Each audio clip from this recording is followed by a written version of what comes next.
Hmm. Hmm. Okay, now it should work. Again, with my guessing game. Am I live? Am I not live? But I think I should be live. Notification is sent out, so everything should be working fine. I don't see any arrows popping up, which is a good thing, in my opinion. So that means it is time. Doki Doki Literature Club World of Dreams. Again, this time we might actually be able to finish, considering it's Sunday and the game normally ends on Monday, specifically Monday morning. So if we can make it through this day relatively quickly, then we should be able to finish. Kirill Ivanov, welcome to the stream. Glad you're here early again today. Really appreciate it. So, without any further ado, I say I just start, and we'll see where it goes from here. After all, if I am somewhat quick with this, we might be able to finish this mod today. And the sooner we finish this mod, the sooner we can jump into what's next. And currently, the next item on the agenda would be Friday Night Funkin', which multiple people by now, I think including you, have wanted me to play on stream. Now again, let it be known that I am not exactly a rhythm game master, so I will be playing it on normal, but we'll have to see.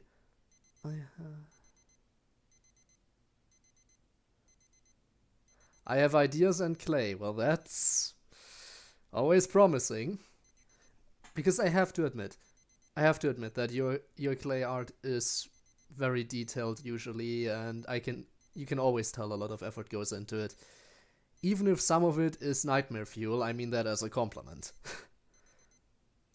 Because to create actual nightmare fuel that actually works as nightmare fuel, that takes talent too. So I am curious to see those ideas, but I'm also a little bit afraid, considering what you've made in the past. Anyway, let's get to it. I freaking hate alarms. Am I not? Apparently I'm not clicked into the game. Now it works. I reach over and stop the alarm, blearily sitting up. Man, I'm tired as hell. Sit up, stretch, then slowly turn my legs to hang over the bed. So tired. Give me a poetry. Rob, right. You wanted the poetry. You shall get the poetry. And you know what? You shall get it now. You can always, by the way, if you want the actual text for it, you can always see it on the Discord if you decide to join. But I am gonna show it right now because I am prepared. I was prepared for this. Hang on a second.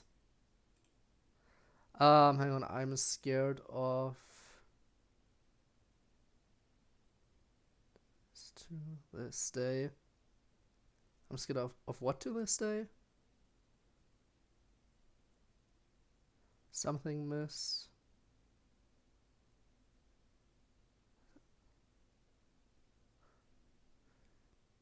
I think that's a D at the beginning. Yeah, D. I'm scared of DH. DHM. Yeah, that's what I read, but Anyway, Rob, right. Before we do anything, look at this. Look at this. I can even pop it up on screen. Look at my poem. I wrote it just as you requested. Again, it's not. My knowledge of quantum physics is very limited, so it is a more metaphorical approach to the topic. And more of like themes from quantum physics implemented into something I'm more comfortable with writing. I hope it turned out alright. Again, I never promised that my poetry was any good, okay? But despite that, you redeemed the reward, so here's what you get. I wonder, should I read it out loud? Should I? Should I read it? You know what, I think I just might. Quantum life. A state of true uncertainty. It's not what I want life to be. I am two opposites combined. I see the world, and yet I'm blind. My words seem to spread out like waves, like particles direction-based. My words empty but meaningful, the void around me colorful. I change myself when I'm observed, my truest self still unperturbed. I keep living my lifeless life. I still push on but have no drive. The smallest things are a big deal. The bigger problems don't feel real. When all you focus on is small, then other things appear too tall. All alone among the crowd, the silence is ever so loud. My mind entangled with itself, don't know my own cognitive wealth. These physics of a higher plane describe a life oh so mundane. A quantum life is certainly the source of my uncertainty. See, I even read it out loud for you, so no complaints, let's hide that again.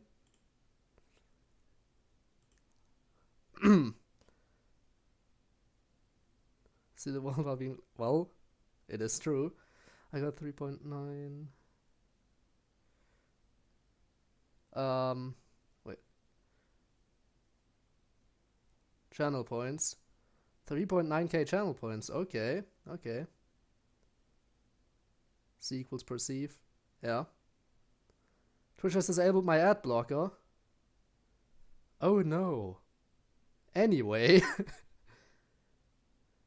Hey, don't worry, he didn't miss the poem. Technically, it's already published on Discord, and everyone has seen it there.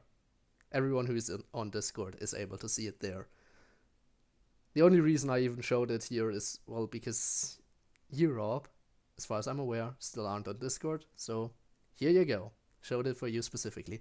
The only thing you that might have been disappointing to miss was me reading it out loud for no reason at all.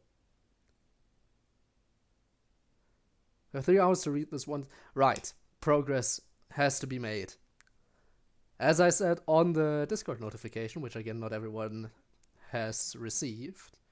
Yeah, I'm not sure. We might actually finish today, we might not. I don't know. And Debbie Dino, thank you very much for the Prime sub. That's a resub, right? Stream is a bit delayed, more so than usual. Sad, but, well, I can't really do anything about it. That's just how it is sometimes. But again, thank you. Yeah, thank you for the 3-month sub. I really, really appreciate it. Might have to reload the page. I mean, you can do that. Worst case scenario, you'll see another ad, which profit for me, I guess.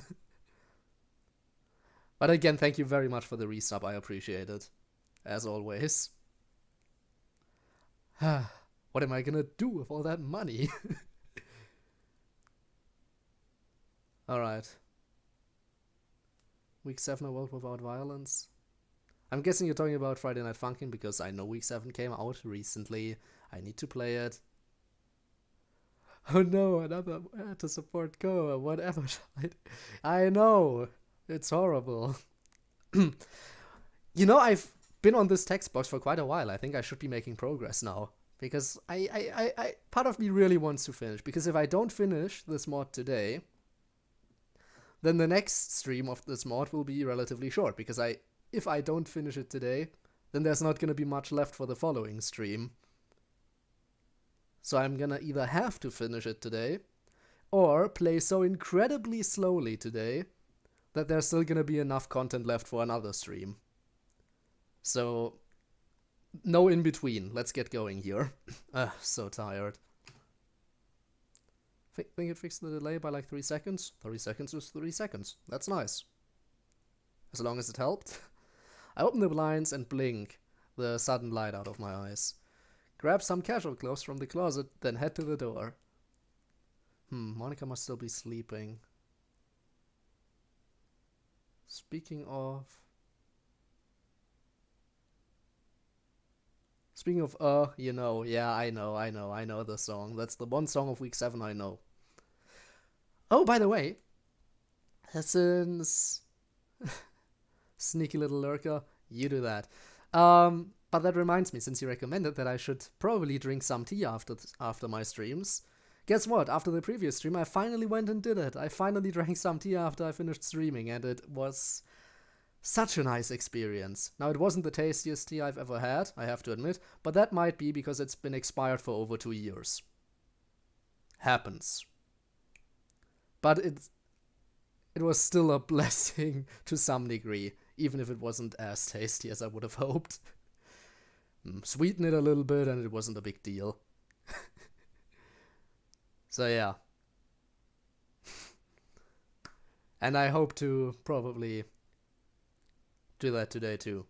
But, you know, hopefully drinking tea today that isn't expired for over 2 years. Alright, Monica must still be sleeping. Good, good, don't want to wake her up. Why not? Go into her room, give her a little kiss on the forehead, be a little sneaky. Come on, I know you want to. Head downstairs to take an early morning shower to try and wake up. After the shower I grab a bowl and begin getting breakfast ready. Cereal works today, I'm still too tired to think straight. As I'm getting the coffee pot ready, I see a note on the counter. Maybe there's some money to treat the girls to some dinner, love mom. Underneath the note I see 2 crisp 10,000 yen bills. Wow, that woman is something else. Is Yuri's nightmare? Come on. The expiration dates expiration dates being over doesn't mean the product is inherently bad. The expiration date just signifies that after this point the product will decrease in quality, like it won't taste as great anymore or stuff like that. It doesn't mean that after the expiration date is passed it's immediately something to throw out. That's why the tea was still drinkable, if only after I sweetened it.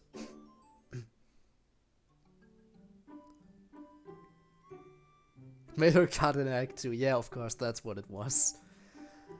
Wow, that woman is something else. And Yuri too, I guess. I slip the note and money into my pocket. Just then I hear someone coming down the stairs. She walks over to the table and sits down groaning. I finally beat week 2 and 3 hard. Guess what song makes me feel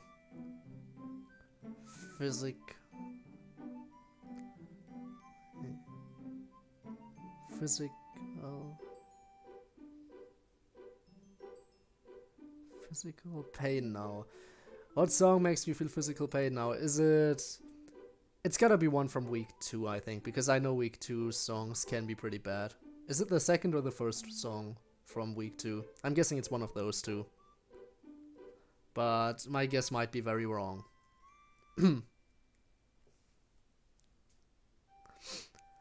Anyway, I said I wanted to make progress today. So let's get this going. She walks over to the table and sits down groaning.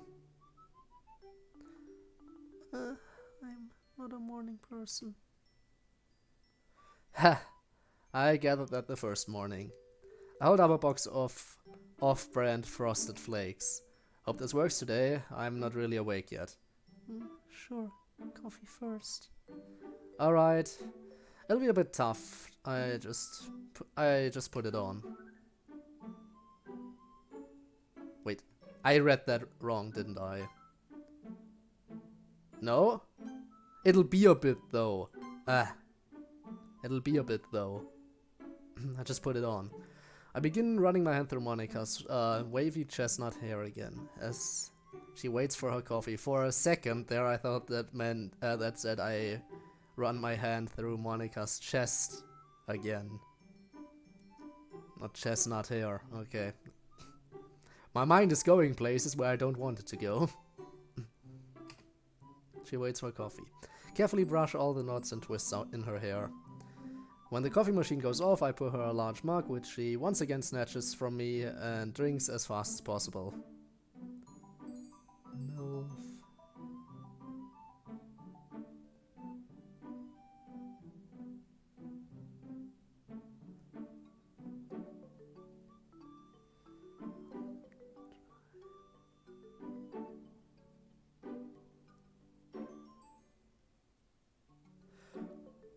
Okay. Digital vegetation dry rack. That's a new one. That's a new one. But of course it's MILF. I thought... Wait, I thought the mom fight was week 4. And you said week 3. You said week 2 and 3 you beat them on hard mode, and one of them gives you, and one of them causes you physical pain. Oh, that means you are currently playing week 4. I figured out of week 2/3 one of them. But it makes sense, yeah, of course. So yeah, because you're currently playing week 4, I figured it was gonna have to be one of the 2 you mentioned, but makes sense, I got it. When the coffee machine goes off, yeah. Soon she's finished with the coffee. Thanks again, you really know how to brush hair. Thanks. I let her now straightened hair fall all around her shoulders. Grabbing 2 bowls, I pour the 2 of us some cereal and sit opposite Monica, who begins eating. Sorry if breakfast isn't as interesting as normal. It's fine, don't worry. I'm sure you're exhausted after yesterday. Mm-hmm.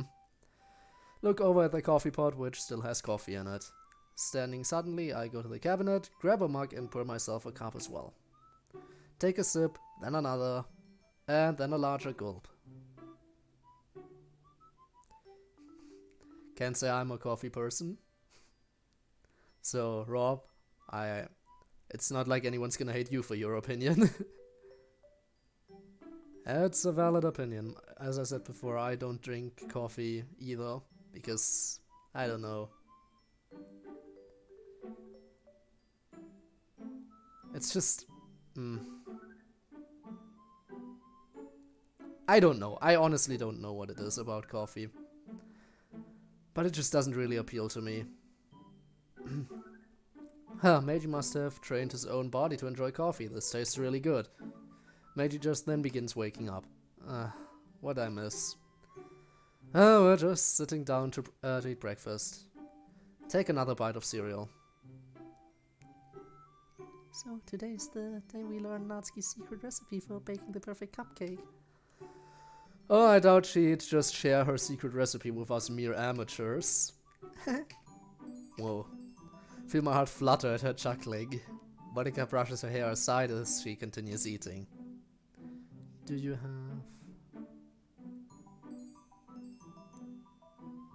have fingers? Well, I won't after playing Friday Night Funkin', I guess. Because I know that game can destroy your fingers entirely. Here's the body of God. Yes. He trained for months, in solitude, trying to perfect his taste buds so he could actually enjoy coffee. Dude, what gives? Your heart rate's going through the roof here. You okay?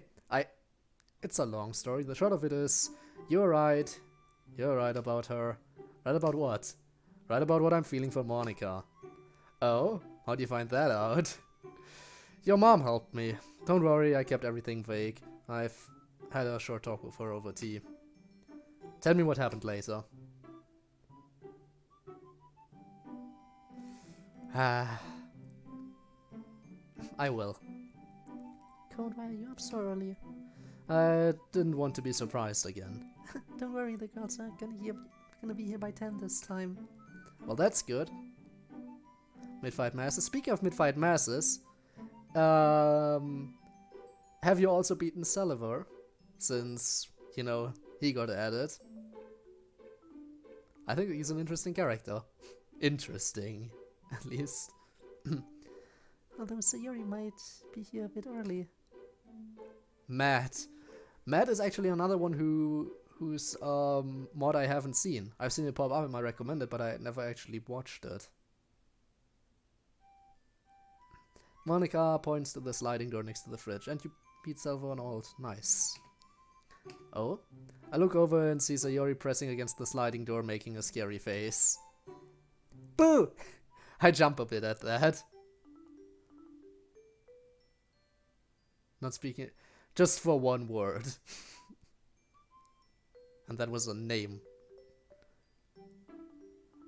Let people change the way they speak for a name. I jump a bit at that. My jump must have been more visible than I thought.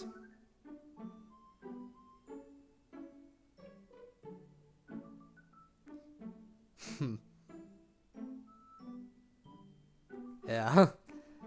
Never change. You never change. Unless there's something you need to type out really fast, I guess. In that case, you don't have time to encrypt everything. But that very rarely happens. I let the still giggling Sayori into the kitchen, put my hand on my chest, making an exaggerated show of fear. Geez, Sayori, you're gonna give me a heart attack. I'm sorry I couldn't resist. You're that excited for Halloween, aren't you? Uh-huh. I really hope someone does a haunted house at school. Oh, they definitely will. They did last year, after all. I grab another bowl and spoon and put them on the table. They did? Oh, right, you weren't there. Yeah, it was awesome. The art club and theater club made a great haunted house last year. Really? I wonder if Mori was in charge of that. Sayori quickly rushes over, sits down, and pours a large helping of cereal. Before I know it, she has a bowl full and is already shoveling cereal into her mouth. Did you put milk in there too? Or just cereal? Cookie said she was there helping out. Oh, she was. Yep. Cookie told me last year that Fujiwara-san really wanted to do the haunted house.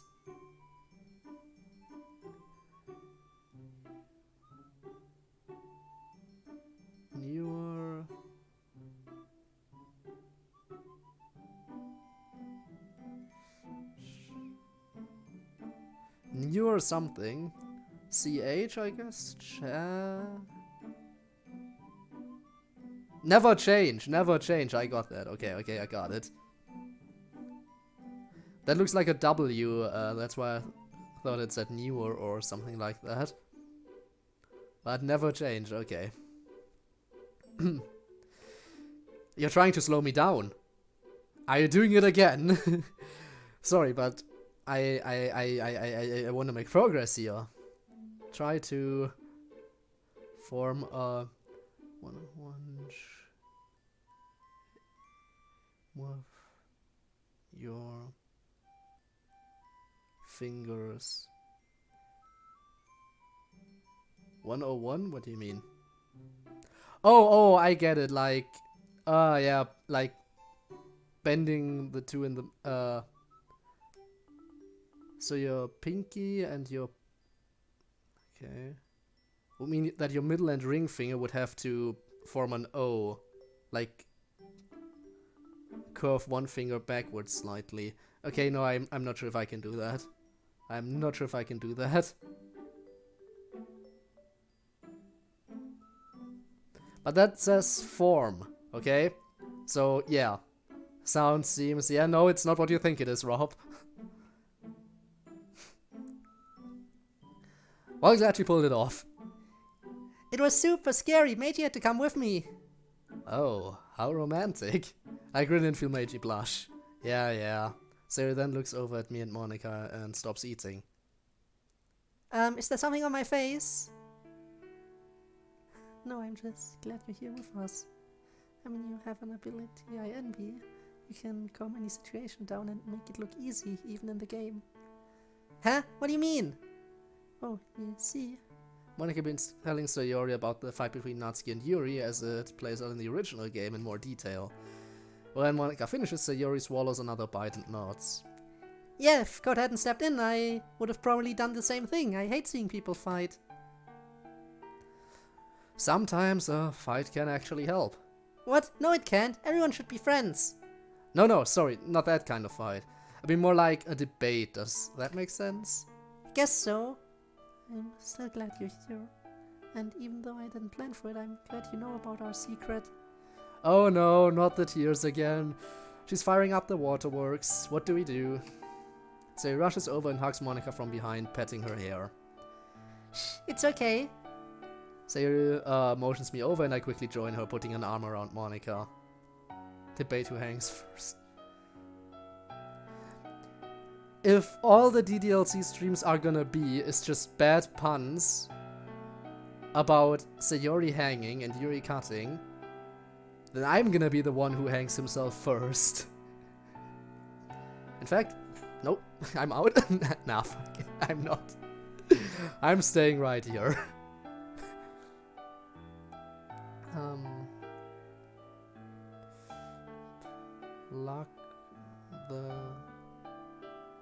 plug the sockets.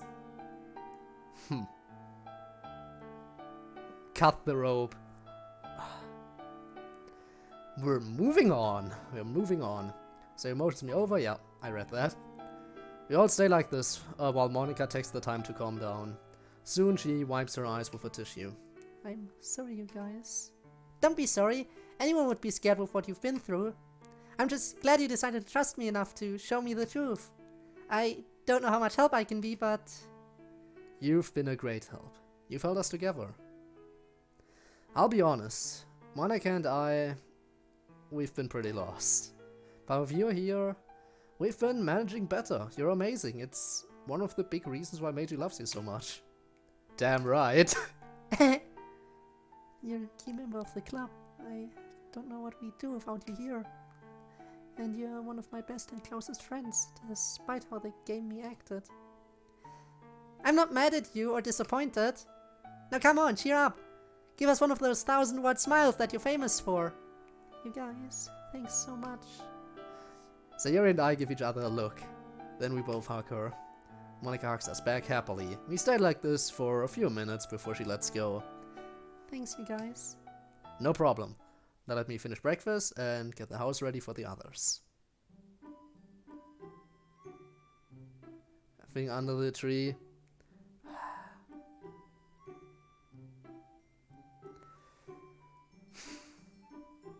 I'm not sure if I want... As it currently stands, Meiji couldn't. We'd have to do it in his body. And I'm not sure how anyone would like that situation. Considering Sayori likes Meiji. And, I mean, she likes us, but she's only romantically interested in Meiji. I'm not sure she would appreciate the fact that we're the one actively doing everything. So no. Resume eating. Not wanting the silence to become too uncomfortable, I turn to Sayori. Looking forward to the day?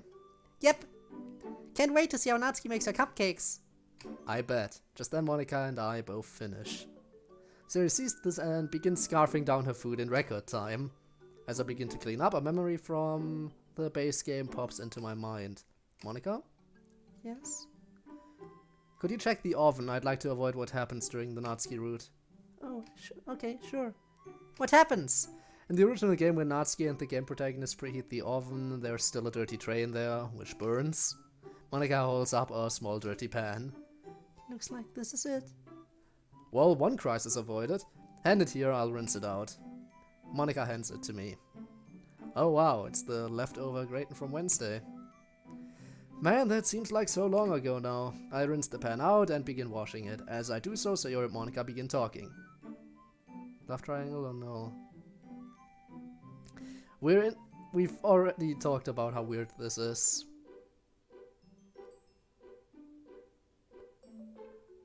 What does it say? Something...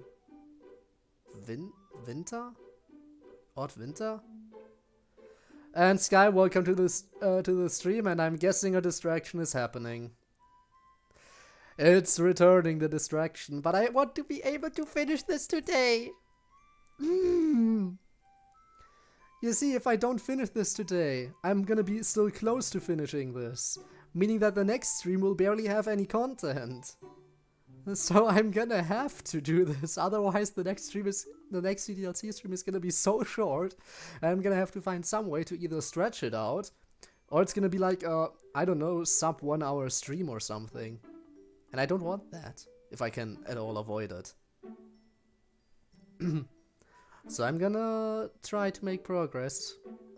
Feel free to try to distract me, but I'm gonna try to still push forward. I rinse the pan out. I read that already. So, what do you have planned for Halloween? Are we gonna have a party? Remember that smoothie place I mentioned yesterday? Right next to it there's a karaoke place. I figure I can show you that place as well as enjoy some of the greatest movies around. Really? Yay, I can't wait!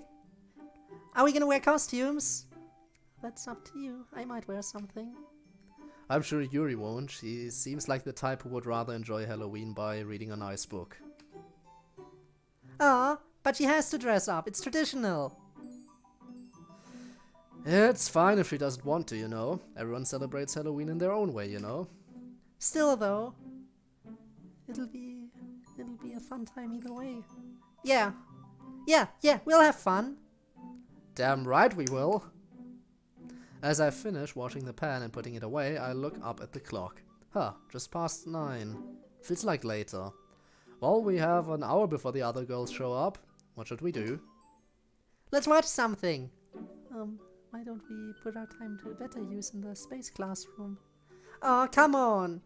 You two need a break. We've been freaking out about this for the past week now, right? Look for now. Alright, thank you for the support, and yeah, feel free to try your best distracting me, and I'll try my best to not get distracted but fail miserably. But for now, I guess I'm gonna be making progress because the lurk works in my benefit this time. In more ways than one. I mean, I suppose we have been. Besides, it's only an hour. You two need to relax a bit. Vice President's orders. But I'm the press. No buts! Get your behinds into the living room now. I have spoken! Yes, Yori. Monica and I look at each other, then stand, chuckling as we're practically pushed into the living room. At least, you know, Sayori can't die in here, because it's the living room. So we're safe. And it's Sunday, the day when she normally ends herself I think she ends herself on Sunday evening, right? Not Monday morning. I'm not sure. Jesus Christ. I have a long message, so how are you? I am doing fine. Distraction mode on. Hey, I'm getting better at deciphering your encryptions too. Still, I'm more fluent in Kirill Ivanov's encryptions. But, thank you for the distraction. I knew it was coming. Sarah plops us down on one of the couches and made to sit down next to each other. She sits next to me as well, and grabbing the remote, turns on the TV. She quickly begins flipping through channels and finds an older American cartoon subbed into Japanese. Ah, yes, sub over dub. Here we go. At least they know what's up. Just, you know, it's the other way around for them. Here in America, there was such a thing as Saturday morning cartoons, so we can enjoy Sunday morning cartoons. Sayori, why cartoons? What? Just because we're all 18 doesn't mean we can enjoy cartoons, right? She looks at, or rather through, me. I'm more of an anime guy, but she has a point. She certainly does. Yeah, just because we're legally adults doesn't mean we can enjoy cartoons. I guess not. Actually, mind if I go upstairs and change first? I'd like to get into something that'll be easier to bake in. Okay. Monica heads upstairs. Sayori, meanwhile, pauses the TV and waits patiently for Monica.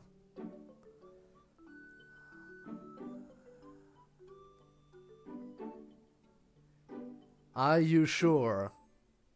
I am guessing that's what that says. Are you sure about deciphering that stuff? Maybe.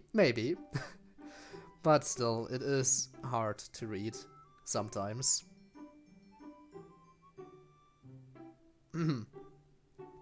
Sarah, meanwhile, pauses the TV. Yeah, I need to get out of the habit of reading lines twice. Soon Monica comes back downstairs. I have to keep my jaw from falling on the floor. Okay, hey, looking good, Monica.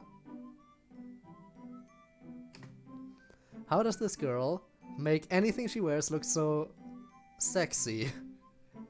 Whoa, you look great in Aiko's clothes. Thanks. She looks over at me, I grin, hiding my embarrassment, and give her 2 thumbs up. Satisfied, she joins us on the couch. I lean back and we resume watching. Soon we're all laughing at the wacky antics on the screen. Eventually it's 10 AM and we've watched 2 episodes. As if on cue, someone knocks on the door. Prying myself up from between the 2 girls, I head to the door. Open the door and see both Natsuki and Yuri there. Natsuki has a heavy-looking backpack slung over her shoulder, while Yuri holds a box in her arms. They step inside and Natsuki turns to Yuri. You know you could have gone inside earlier, you know? I didn't want to impose by arriving earlier than expected. You wouldn't have, believe me. Wait, when did you get here? I just got here. Not sure when the early bird got here. I got here 10 minutes ago. Why didn't you knock or text? I'd have let you in. Jeez, you guys must be cold. I hurry and get them inside, closing the door quickly. We all head into the kitchen, where Natsuki immediately begins unzipping her backpack, revealing plastic grocery store bags inside. So, sleepy pilot causes havoc with an old man, waking him up at the last moment. A sleepy pilot causes havoc with an old man, waking him up at the last moment? What?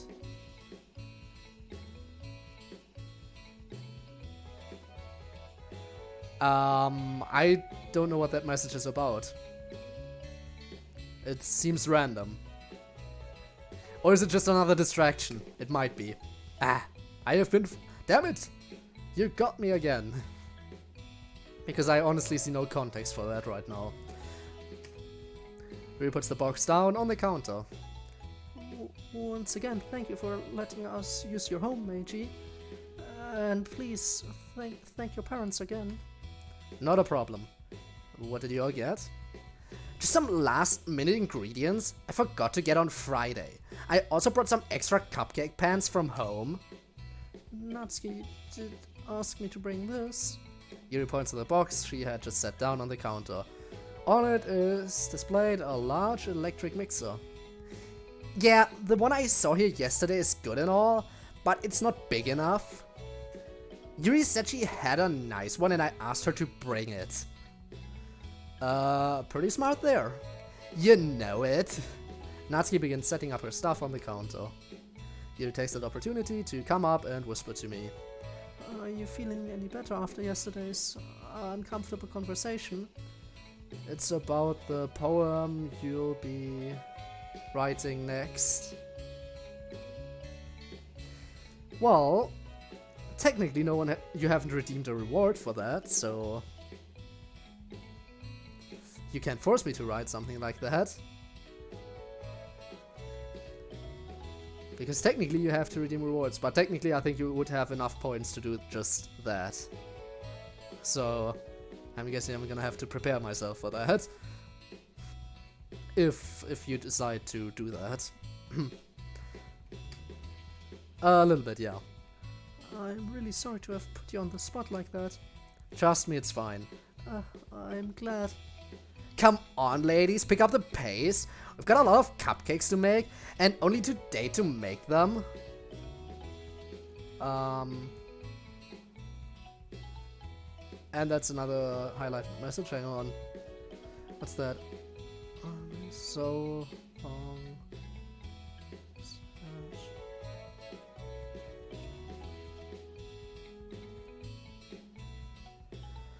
Why do you want me to read that?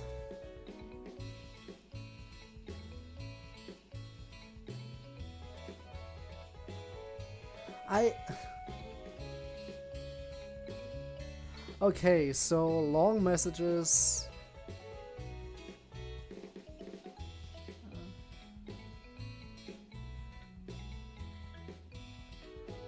I can't. Honestly, I can't. What's the next thing?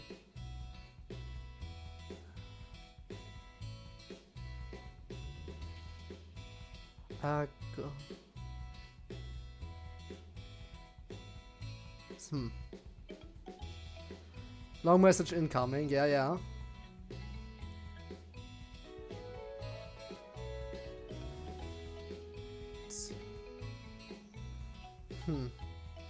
Something tea.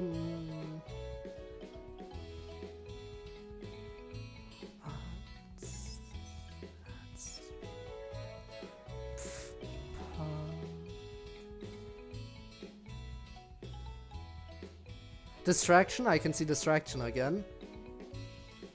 What's the next thing?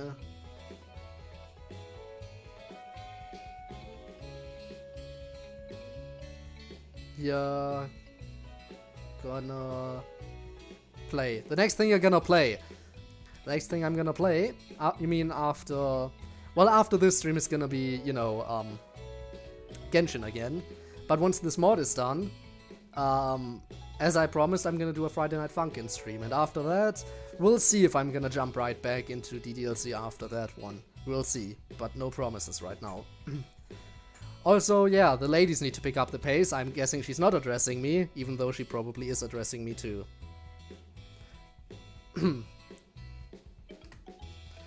I suppose we should begin then. No doubt. Natsuki opens one of the smaller pocket zippers, pulls out a small notebook, which looks well used. She opens it and begins looking through it. Siri sneaks up and looks in, but Natsuki closes the book when she notices the cinnamon bun. So Yuri, this is kind of a secret family recipe, no looking. Please? I mean, we're gonna have to eventually if you want us to help make the batter. Yeah, I know. Fine. She lets Sayori eagerly look at the recipe. Flour, sugar, baking soda, salt. Wait, why salt? Salt enhances the other flavors in the batter. It can also bring a balance to the sweetness of any baked goods and can help make food taste bitter. I was researching cupcake recipes of my own last night and was curious about the use of salt in a few of the online ones I saw.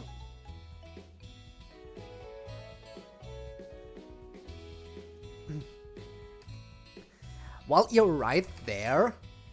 As Natsuki pulls out a small bag of salt, Yuri looks over the recipe. I also noticed you're using oil instead of butter. May I ask why? It keeps better in the fridge that way. They'll be softer in the cold. What kind of frosting are you planning on using?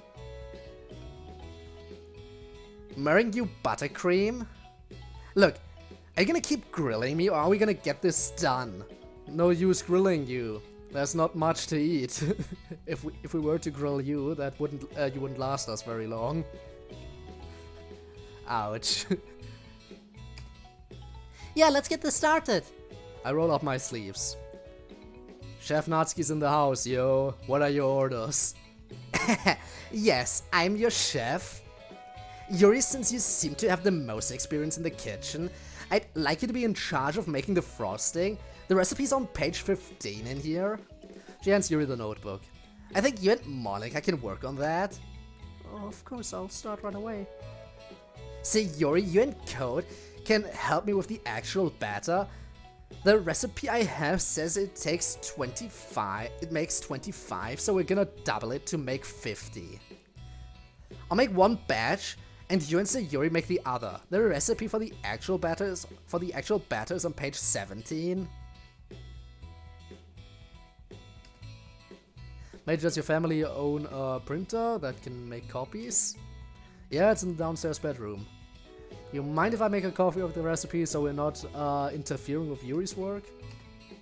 Sure, that's fine. Just give me the copy when you're done. Huh, wonder why she's so protective of the recipe. Of course, it's probably her mom's recipe and you know her mom died, so... Just like the manga, it's very important to her. Yuri hands me the book and I head to the bedroom. I quickly make a copy of the recipe, then head back into the kitchen. I hand the book back to Yuri, who takes it over to the other side of the counter where she opens it. Huh, she's already set up her own mixer on the other side of the room. She and Monica begin gathering the ingredients from the bags Natsuki brought. Meanwhile, Natsuki goes to the oven to preset it and I hear her gasp. Damn, matey, I didn't get a good look at this yesterday, but I've never seen an oven like this before. 4 surface burners and 2 oven doors?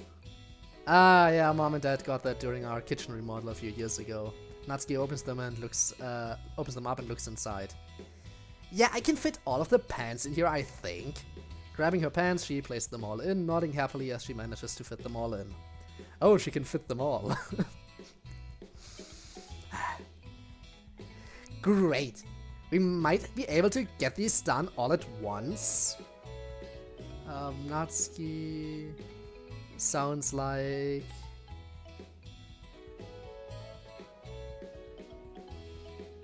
Sounds like what we're feeling? Chills we're feeling? Hmm?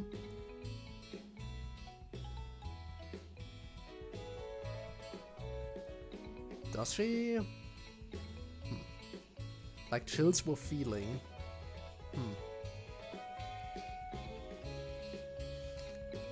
Meiji, could you help me preset this? We need to have it set at 190. I think I lost the voice for a second there. Meiji tells me how to preset the ovens, and Natsuki, Sayori, and I begin making the batter mix.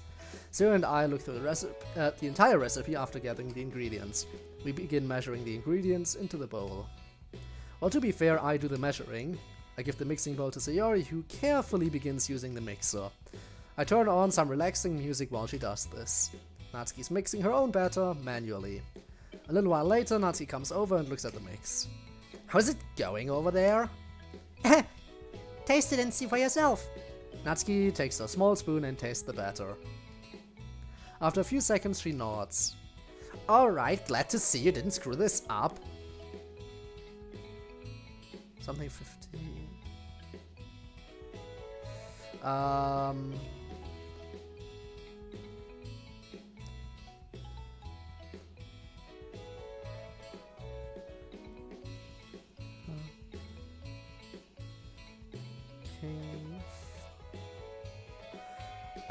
Number 15, Burger King foot lettuce. That's what you mean, okay, yeah. Burger King foot lettuce. No, I can't do it without the sass behind it. Hang on, let me try to do it without the sass behind it, and we'll see how similar it sounds. Number 15, Burger King foot lettuce. Was that kind of similar? I'm not gonna attempt too much to do that voice, I'm just gonna move on. Glad to see you didn't screw this up. Oi. I glare at her. Oh, don't you give me that look. You can't really rush perfection, you know? I roll my eyes. I'm just glad we're not making marble cupcakes. Don't tempt me. Natsuki brings out some food coloring from one of the bags and waves it around. Oh dear god, please don't. Natsuki puts the food coloring down. Okay, I suppose your benevolent dictator will show leniency today, peasant. Ah, damn it, but now I can't unhear it. Let's do it in the Natsuki voice. Number 15, Burger King foot lettuce. I can't.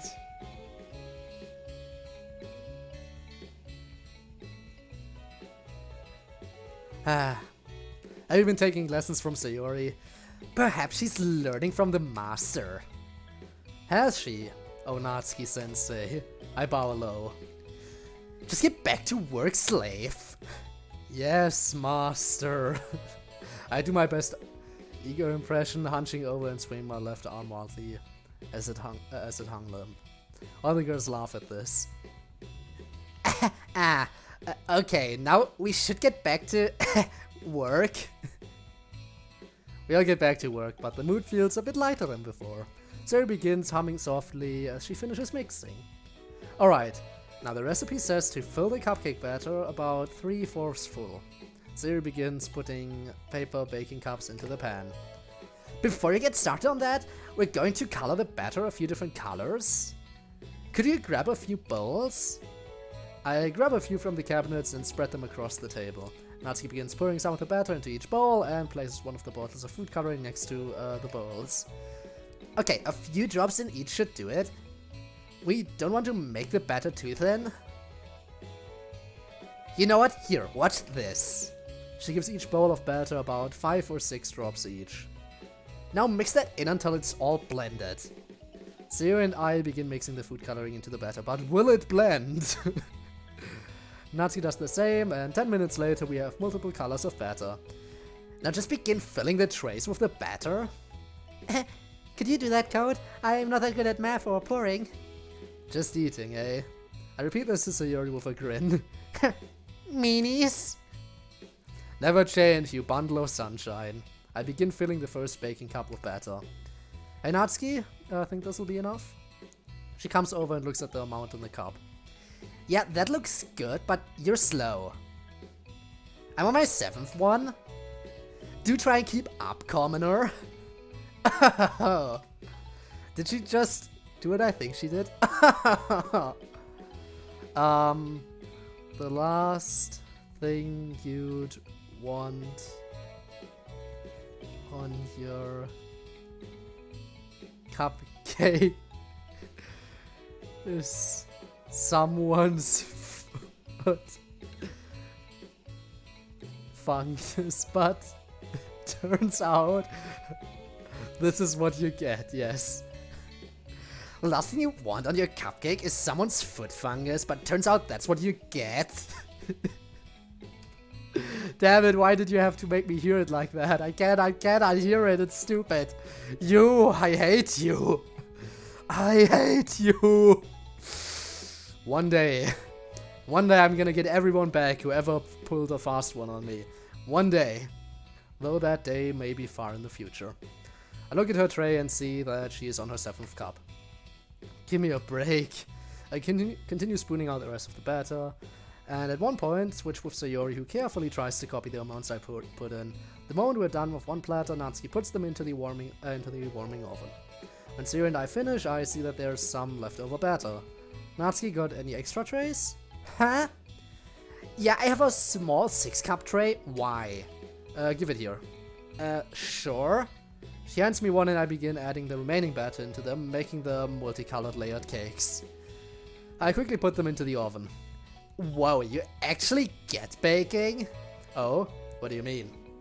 The baking is only a portion of the fun. Presentation, that's where you can have the most fun. It's a million times more worth it in the end. Just looking at it makes everyone's eyes lighten up. I guess that's true. Damn right it's true. Hey Natsuki, does this taste okay? Monika walks over with a bowl of the frosting. Natsuki samples it. It could use a bit more sugar. I know what the recipe says, but I always add a bit more sugar. 1 more tablespoon should do fine. Got it. Monika heads back to the other side of the counter and makes the adjustments. Hey, do you mind if I work on finishing the banner from yesterday? Yeah, go for it. The next part should be easy. I go help.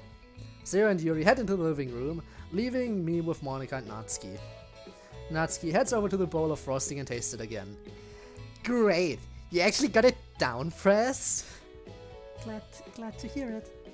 The oven makes a ding noise. Oh, that means the oven's ready. Natsuki grabs the last tray and puts them in the oven and closes it, setting a timer. Awkward. I scratch the back of my neck nervously. Natsuki, do you think we overestimated how much time we're gonna need today? With all the help I'll be getting, and the batches being pretty much done, we might be done earlier than I thought. Although Yuri and Sayori finishing up the stuff from yesterday might be a bit longer. It shouldn't take them too long, I think. Monika goes to check on the other two in the living room. I mean, all they're doing is sketching out the words right now, and then I imagine they're just gonna paint them in. Shouldn't take too long. Monika turns to me.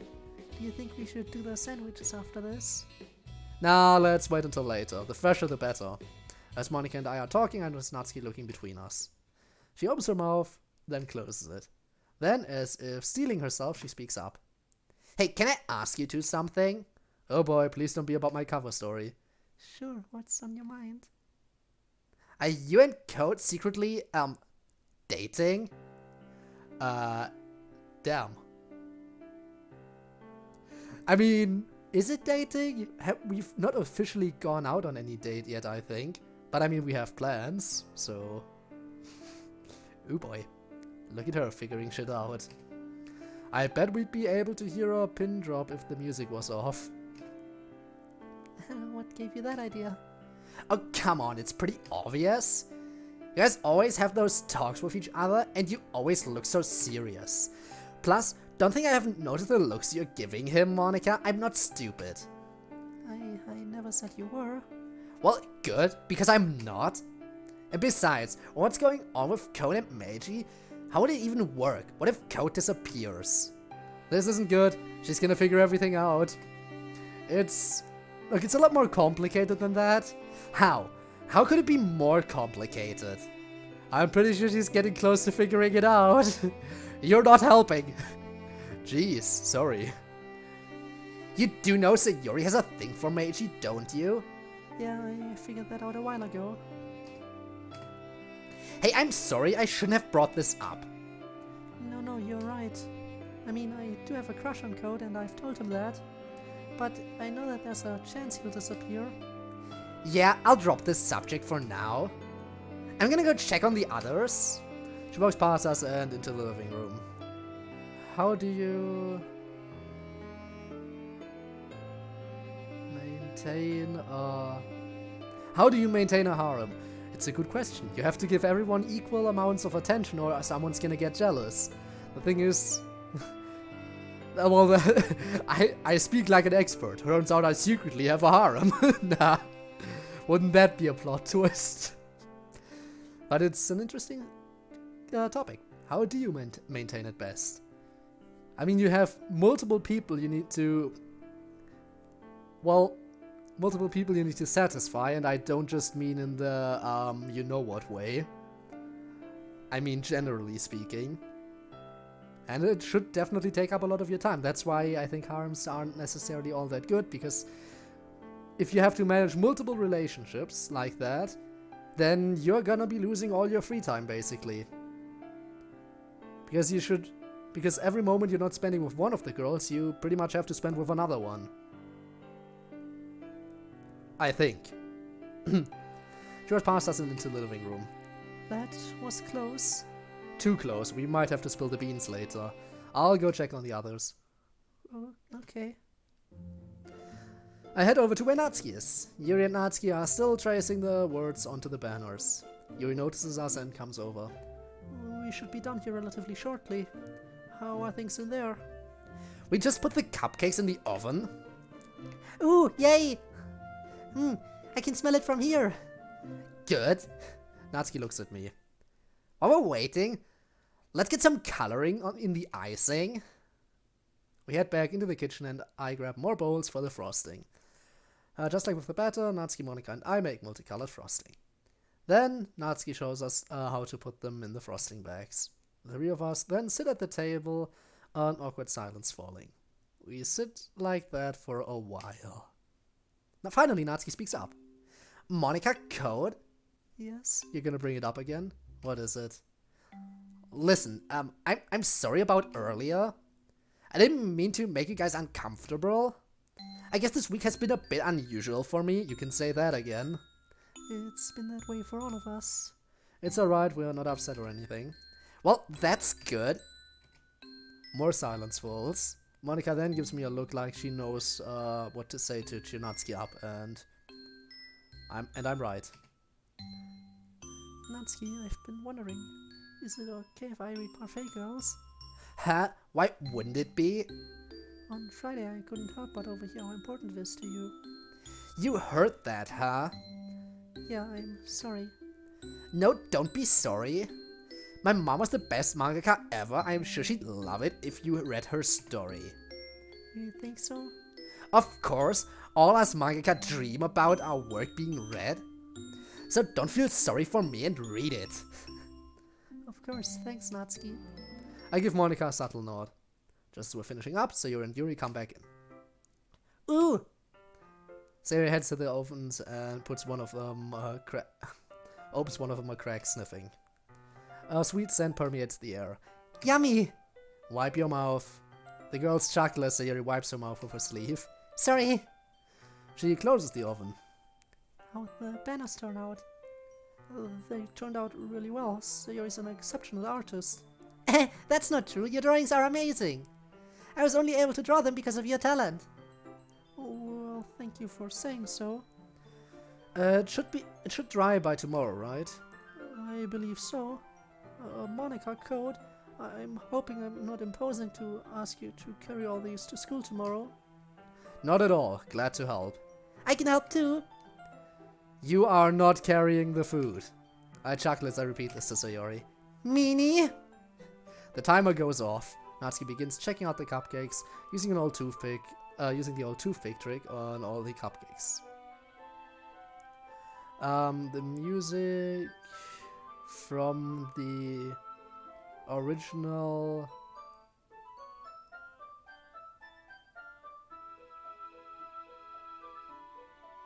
triggered.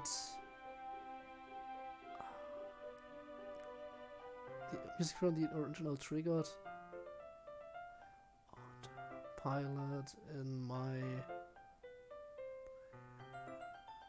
autopilot in my brain for a moment. Wait, triggered? What's triggered? Is triggered the one of the new Week 7 songs from Friday Night Funkin', or is it something from this game, from the original game? Because I don't know. I don't know, and if it's Week 7 Friday Night Funkin', then again, haven't heard it yet. The rest of us wait for the verdict. After a while, she turns and smiles. They turn out perfectly. The cheese's oven sure is great. Great. How long do they need to cool? I'll let you know. It shouldn't be too long, though. But let me show you guys something cool. Natsuki grabs her bag, pulls out a small bag of full of nozzles. Check these out. We all gather around her. Aren't those used for decorating cakes with special designs? That's right. With these, we can make different designs and decorate the cupcakes however we want. This one can even make flowers, although we probably won't be doing that this time around. How come? Yeah, that looked really cute. Well, I would do them, but the cupcakes are a bit small for flowers. I use this one for when I make small cakes. Fair enough. Natsuki checks on the cupcakes again, as the rest of us look at the many different nozzles. Original DDLC, right, okay, that one. Is it the one where Natsuki and Yuri are having their fight? Is that the one you mean? Because I think that might be the one. And yeah, that music is interesting.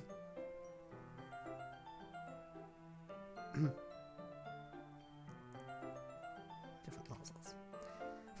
Yeah, I think we can begin decorating now. Just let me bring them all out. Natsuki begins to take the cupcakes out of their trays, setting them on the counter. Damn, don't those look great? Yeah, they sure do. So what's your plan for the frosting? Well, now is when we can all get really creative. Watch and learn, peasants. She grabs one of the nozzles and attaches the tip of to the blue frosting bag. Walking over to the cupcakes, she puts one aside and begins squeezing the frosting bag slowly. Damn, she's definitely got plenty of practice in. Her hands move quickly around the cupcake, starting at the edge, then spiraling into the center. She quickly adds some sprinkles too. See that? And that's not even the most creative way we can get here. So everyone take 10 cupcakes and let's get started.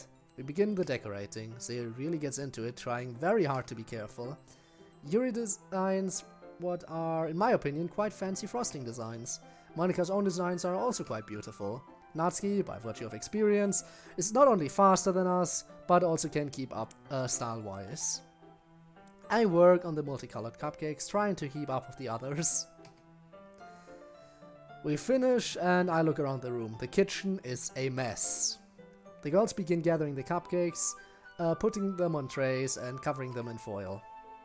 Meanwhile, I grab a clean kitchen sponge and begin cleaning off the counters. The girls soon come to help by sweeping and washing the cooking utensils and bowls.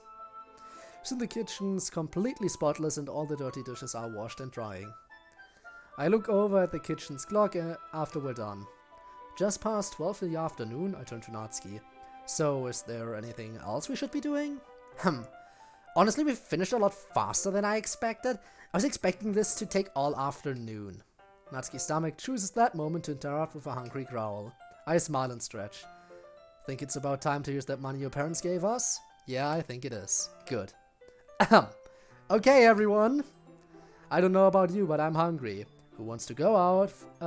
Who wants to go out for a bit? My treat. Blob, welcome to the stream and thanks for lurking. Are you sure about that? You've already spent so much on us already. It's alright. Besides, we've only spent time doing club-related things. I think we should take advantage of the great weather today. You can leave your heavy stuff here. I can't be out that long. I need to be home by 7 at least. Dad doesn't like it when our place is empty. Don't worry, we'll be back here way before that. I just thought we'd spend a few hours out together. I mean, we didn't see much of that mall, and I haven't seen too much of the city. Then let's get some food. As we head out to the entrance to get our shoes on, Monica comes up to me. Thank you, Code. Not a problem. As the 5 of us get our shoes on, I chuckle and decide to tease them all. I open the door and smile wryly. Alright then. Let the multiple date of all dates begin.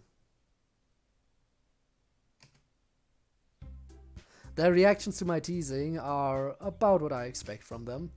Did it date, you pervert? Baka, hentai.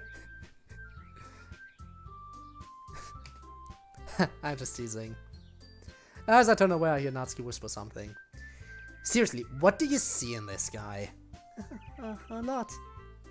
So where are we going? Well, I did promise I'd treat you all yesterday and Meiji mentioned a few restaurants at the mall on Friday. How about it? Are any of them any good? Let me think. Earth to lame brain, so you ask your question, where are we going? Somewhere at the mall, like I said. Psh, you would think of that. There's nothing wrong with that. Did you have any particular place in mind? Meiji? Still thinking, but there are plenty on the second floor. Why don't we just see what suits our fancy when we get there? Could you lower the price of poems to 4K channel points instead of 4.1? Why? My prices are very fair. And there's a reason why they're priced like that. When I originally started making channel points, I wanted them to be in multiples of 2. As in, not multiples of 2. But in a classic style of, all of them are square numbers, so... That's not square number. How? You know what I mean. Cubed. Not cubed, squared. It is squared, but you know what I mean.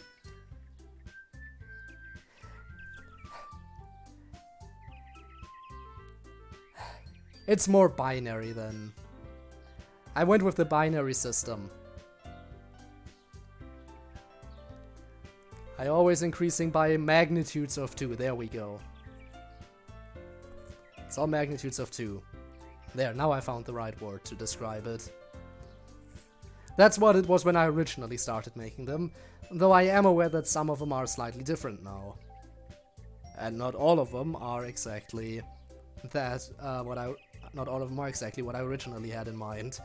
But I still don't feel like I'm changing them just because of that. Things change, but some don't. And I think that change isn't drastic enough to warrant me doing it. Why don't we just... Yeah, I read that already. With that, we begin heading towards the urban areas. Try and keep the conversation going as we reach the first street. Monica, you mentioned karaoke earlier, for a club party. What's this about karaoke? Karaoke, there I said it. What's this about karaoke?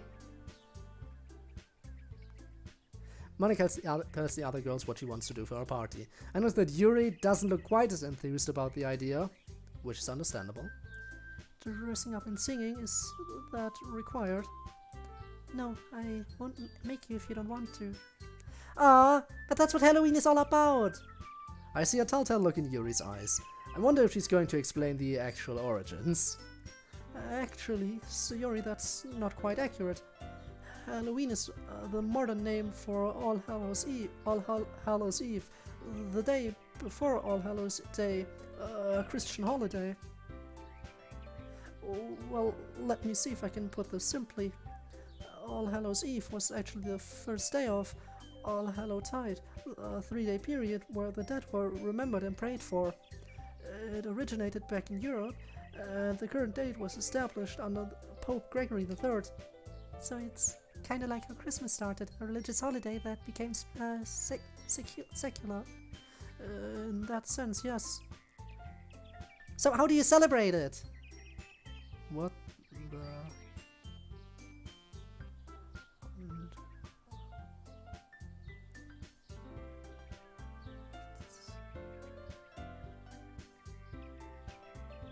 Well, the number wouldn't... the number won't go up and it hurts. Oh, you're really just wanting me to write the poem soon, huh? That's why you want me to lower it, especially for you. Well, gotta wait a little bit longer. You almost got it, I feel like. That means today I'm gonna get 2 more poems to write. Again, I can't promise how quickly it'll be done, because I need to write a poem for the stream archive, and if your request is manages to go through, then that one too. So once again, 2 poems in 1 sitting. I probably won't write them in 1 sitting, but, you know. So how do you celebrate it? Well, I've actually never really celebrated in the traditional sense. Normally, I spent the day reading, although... I notice a look I haven't seen in Yuri's eyes before, almost as if she's grieving. Ah, you're close. You're close. Sayori notices this. That sounds relaxing. It is, even more so in front of the false fireplace heater I purchased. Fireplace heater? What's that? It's a heater that resembles a fireplace, with a false fire burning in it. I pull that out along with the kotatsu every winter. Both help me relax whenever I'm reading under the during the colder months. Okay, now that's pretty sweet. I'd love to see that sometime. Yuri pales a bit. I clear my throat. Come on, it's kinda rude to invite yourself over to someone's place. Come on, it's not like I was gonna spend the night or anything. I was just curious. Well, perhaps one day, yes. C-code, it's not a big deal. Natsuki goes to join Sayori a bit ahead of us as the 2 begin talking. Yuri slows down and Monika and I exchange looks. We both fall into step with Yuri, Monika on her right and me on her left. Yuri, are you okay? I'm alright. You don't seem alright. I know I'm the very last person to say this, but if you ever want to talk about what's troubling you, Monika and I are only a phone call away. Yuri looks away, then back at us. You're right, you 2 are the last ones to say such words. But judging by the way Sayori defended your actions, I'm sure there's a reasonable explanation for you 2 to hide the truth. What's the other poem? Because every time I stream DDLC, I write a poem for the stream archive as well. So I'm gonna have to write a poem for the stream archive on my own. And if you make your request, then that's the second one for me to do. But that one's that's one you're gonna have to specify, which technically you already did. But it's always best if you put the specification into the actual reward, so I have it lined up properly. Because that way I can check into my redeemed rewards and it's gonna be there in text form. Yeah, it's, shall we say, life-changing. So you've implied. And as much as I want to tell you, I don't like being the one sharing. Being the only one sharing. That's fair. Would you prefer if we exchange them at the same time? Not just the 3 of us, but among the group? Yui walks in silence for a bit, thinking. I don't know. Maybe. We'll share our secret first after the festival. I would like that, thank you. It's only fair, right? Yes. And just like that, her spirit seems to lift. We arrive at the street where we were at Friday night. Friday night. You could say we were funkin' on the street. No. Looks busier than before, with plenty of people walking down the street. 4 of us. Hmm?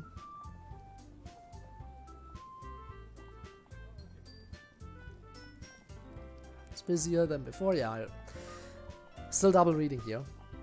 Hurry up, slowpokes, or we'll leave you behind. Coming. The 3 of us walk over to Sayori and Natsuki. So where were you guys? What were you guys talking about? Also, what was that sound? Oh, we were talking about the different types of food at the mall. Really? What restaurants are in the mall? Oh, a lot of different places. There's pizza, burgers, sushi, even tacos. I raised both eyebrows in surprise. Okay, announcements. Are we next to a subway station or what's going on? Okay, no, that's odd. Tacos, eh? Weird. They're really good. Sayori starts drooling again. Of course she does. We'll go there sometime, but not today. So, what would everyone like? I actually like a burger. I don't get to go out that much, and I really like fast food. I didn't want too much damage to Meiji's wallet. I look over at Monica and Yuri. Knowing Monica, I feel like she'd be okay with most any place with a vegetarian menu. Yuri, though, I am not so sure about. She might have a more refined palate. I look over at her only to see her looking at her phone. There's a restaurant in the mall called Western Basket that I believe will satisfy all our needs. Apparently it opened up a few months ago. Ooh, I've heard of that place. We've gotten pamphlets for them. Well, are we all in agreement then? Western Basket? If they have vegetarian cuisine, I'm okay with that place. As long as we can find a quiet corner, I wouldn't mind eating there. A nice juicy burger and I'm down. Let's go there. Sounds good to me. As we approach the mall, Monica speaks up. There's a hint of excitement in her voice as we approach, and I can almost see a slight tremble of excitement. You know, it's been a while since I've been out to a fast food place. I'm excited. Deep fried shrimps are the best. Can't say I've ever tried them. But I'm sure you have a reason to be saying that. I'm just gonna have to take your word for it on that one. So, yeah. The last time I went to one was when I was a child. Really? Why that long? Well, when I moved here, I didn't want to eat out all the time. But don't you get tired of cooking all the time? I know my mom does, so we go out if she's too tired sometimes. It is tiring sometimes, but incredibly rewarding to be able to enjoy the fruits of your labor. I know that feeling. Haven't been to a bakery or sweet shop in years since I started baking. Besides, what shop could compare to my awesome cupcakes? I do wish I could cook more though. I don't cook much. Nothing fancy anyway. Do you want me to lend you some of my cookbooks? Really? You mean it? Oh, of course, I have most of the recipes memorized anyway. Ha! Of course you would have them memorized. As we enter the mall, I closely keep an eye on Yuri, but it seems like she's so deep in her conversation with Natsuki, she doesn't notice the crowds. She does raise her voice a bit to be heard, though. Yes, I made them so much that I remember them by heart now. Feed cupcakes, no! No, stop it! I was just getting past that. I can't hear that again. I was just getting over the fact of how it kind of sounds similar. Oh, by the way, I have a copy of the book of our little experiment back at Meiji's house, if you want to start reading early. Oh, thanks! I didn't bring a spare copy of Parfagles today, but... No need, I ordered an ebook version of all available volumes last night, and have already begun reading it. Wait, there's an ebook version? That's right. Ha! I never knew. I don't have an ebook, so I can't exactly order a copy. Not that I need one, but still. Natty clears her throat. Well, what do you think so far? So far, I've only read the first volume, and while it doesn't seem like something I'd normally read, there's something suspiciously too. Oh, what's the word I'm looking for? Innocent. Yes, something too innocent about the story. Wow, that smile on Natsuki is pretty damn wide. I should have known you'd pick up on it. It is intriguing, I must admit. I plan on reading the second volume tonight. Why not read more? Whenever I first read a book, I tend to read slowly in order to take in everything I can. With your manga, though, I'm reading more slowly so that I can take in all the scenes. Heh, slowly? I've seen you read. If that's how you define slowly, I wonder how you define fast. You think I read fast? You're the fastest reader I've ever seen, although Monika's pretty fast herself. Am I? Damn right you are. I try teasing them all again. Perhaps you and Yuri should have a speed reading contest and take a quiz afterwards, seeing who retains more. Ha! That would be so awesome! Up for it, Yuri? I can tell Monika's playfully teasing Yuri now too. But reading isn't a contest. Relax, Monika's just teasing you, although she is pretty competitive. True, I don't like losing. Oh, I see. Just then we arrive at a map of the mall, and we all gather around it. Natsuki wasn't kidding yesterday when she said the mall was huge. We all look over the map until Sayori points. Here it is! Near the middle of the food court, where the old McDonald's used to be before they moved. Ha, so it is. Alright then, let's get going. We head down the halls, past the groups of people going about their daily lives, completely unaware of their own world's nature. It reminds me of one of my favorite movie trilogies from back home. I wonder then if Monika would enjoy it. Soon we arrive. When we arrive, I see a sign that asks us to wait to be seated. Wasn't this exact background used in Blue Skies too? I think it was used in Blue Skies as well. Because I feel like I remember this. I feel like I do. I feel like I do, but I'm not 100% certain. The restaurant itself looks plenty busy, but I do see some empty booths in the back. Just then, a brown-haired blur rushes over to us carrying an empty tray. You again? Where don't you work? At this point, I'd be more you know what? At this point, I should be more surprised if we find her, if we not find her working somewhere. Oh, Kotonoha. Let's try to remember your voice. I think I do. Sayo, Meiji, everyone! We've got to stop meeting like this. Wait, I thought she worked at the cafe on Sundays. Is she off already? Yeah, maybe? Ha, same to you, but I'm curious. I thought you worked at the cafe Sayori and I went to on Sunday.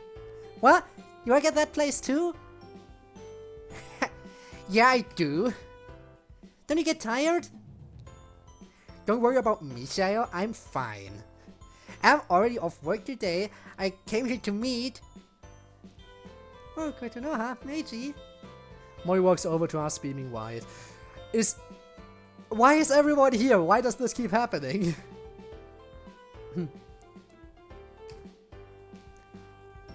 Hey there, Meiji. I see you brought your whole club with you today. Mori, you know the club here too? Yep, I met them here on Friday, actually. It's odd. It's odd. Feel so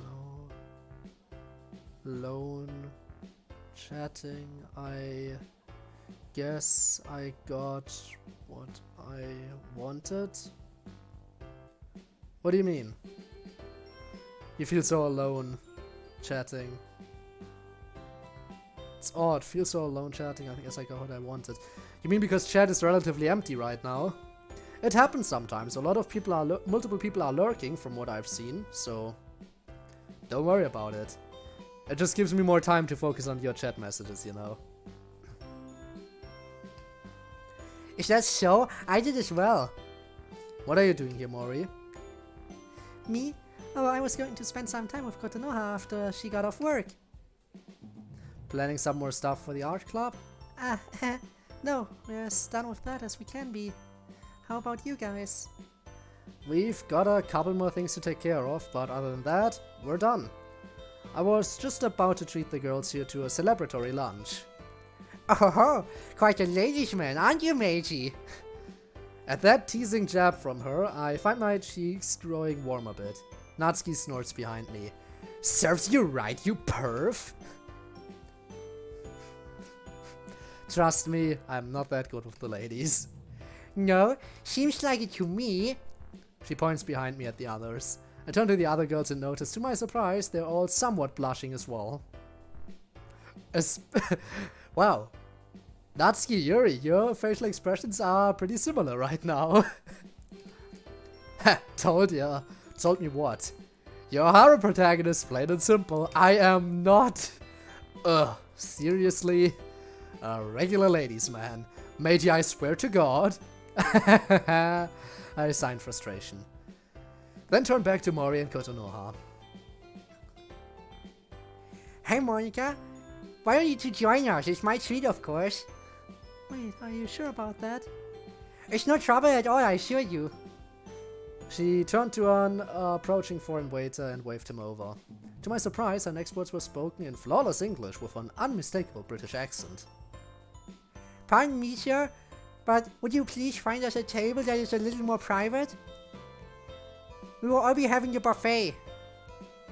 Ah, sure thing. The waiter leads us to a quiet circular corner table with a few of the outside. Here you are, please enjoy your meal. The waiter leaves. Natsuki then tugs on my sleeve. Hey, are we really going to be eating with the richest girl in the city and her friend? I shrug. I've got a sneaking suspicion she would insist quite fervently. She's as friendly as Sayori, but with the money to spoil her friends rotten. Come now, you two. Sit. Don't be shy. Kotonoha's smile is infectious, and even Natsuki smiles at her gratefully. Well, if you're insisting. Natsuki takes a seat next to Yuri. Sayori is sitting in the window, looking at the street below in awe. Next to her, Mori sits as well, also looking out the window with an amused expression. Monika is still standing, waiting for Kotonoha to sit, which she does. The only spot remaining after that is the one on the very edge next to Monika. I sit next to her and notice that she subtly moves her left leg so that it brushes against my right. Do you even know the meaning of the word subtle? Monika chuckles. I'm about as subtle as you, cutie. My face feels warm for what must be the 100th time this week. Whatever subtlety ship there was has sailed. More like a dinghy. I laugh along with Monika. You know, this restaurant has everything, even a salad bar for you, Monica. Wait, there is? And how did you know I was a vegetarian? It was something I heard mentioned earlier this year by Suzuki-sensei. Ah, I see. Is my voice for Kotonoha annoying enough, or does it work out fine? I think all my voices are kind of annoying, aren't they?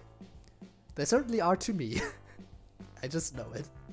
Wait, if there's a salad bar, does that mean there's a buffet? Yes, there is. Screw a burger, a buffet is just what this girl needs.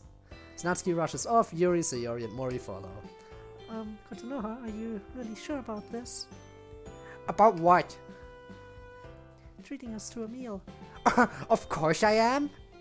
I mean, I have the money for it, and if I can use it to make my friends happy, then that makes me happy.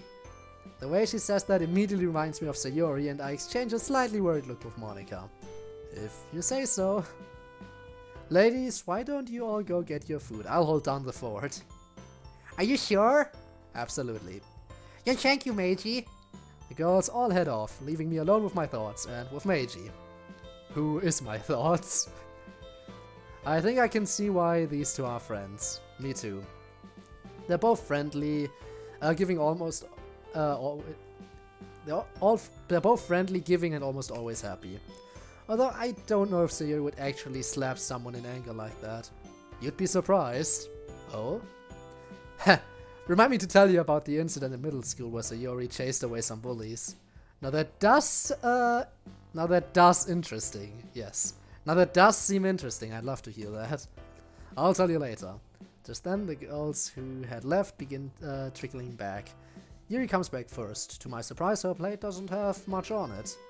She's carrying a tray with a small bowl of white rice, a bowl of soup, and a plate with what I assume is some kind of chicken on it. Ever just forget why you do what you like to do? Forget why you do what you like to do. I'm not sure. Honestly, I'm honestly not sure. I think I might have.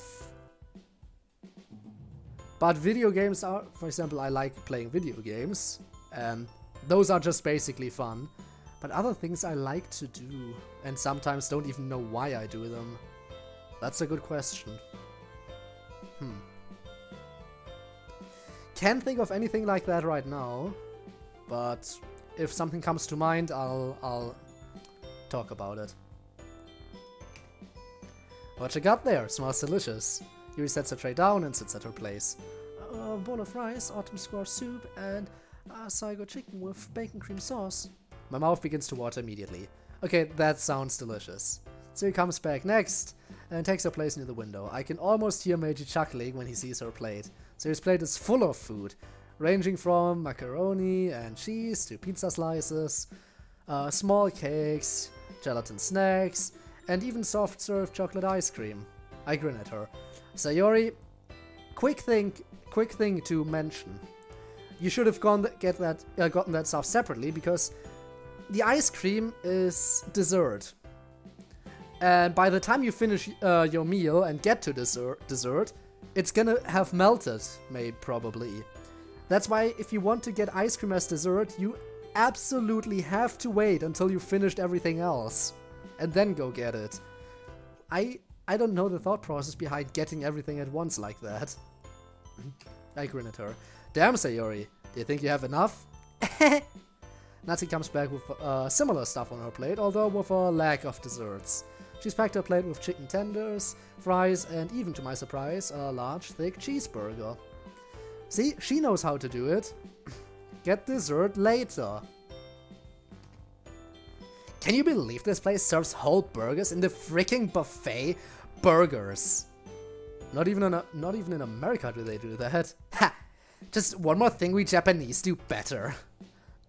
Give me a break. Am I like Sayori to her? She's gotten into the habit of teasing me a lot more lately. Mori comes back next. She has a bit less than Sayori and Natsuki, but still more than Yuri. On her plate, she has some fettuccine alfredo, garlic bread, a small bowl of pudding, and a slice of what looks like meatloaf. Damn, that looks good too. What doesn't this place have? And entertainment. You're right. Where's the dinner show? I want to be laughing. Mori laughs and the other girls join in. Konoha comes back just then as well. Her plate, as befitting her social status, has by far the fanciest dishes. I don't know my foods very well, but I think I see filet mignon on her plate. I also see crab legs and, to my surprise, a corn dog with a side of ketchup. Tilting my head, I look at the corn dog. One of these things doesn't belong. Why a corn dog? It's something I've never had before. I was curious to try. Fair enough. Lastly, Monica shows up. It isn't surprising that her plate has a salad on it, but it still seems strange to me to see her with some sort of pasta dish with shrimp in it.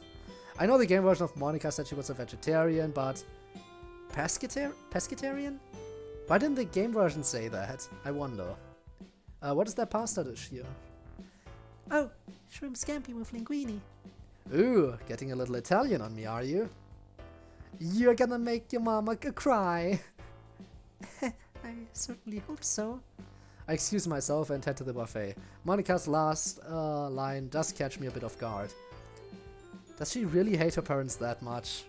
I mean, can you blame her? It's gonna have melted, probably. Steaks are starting to infect you.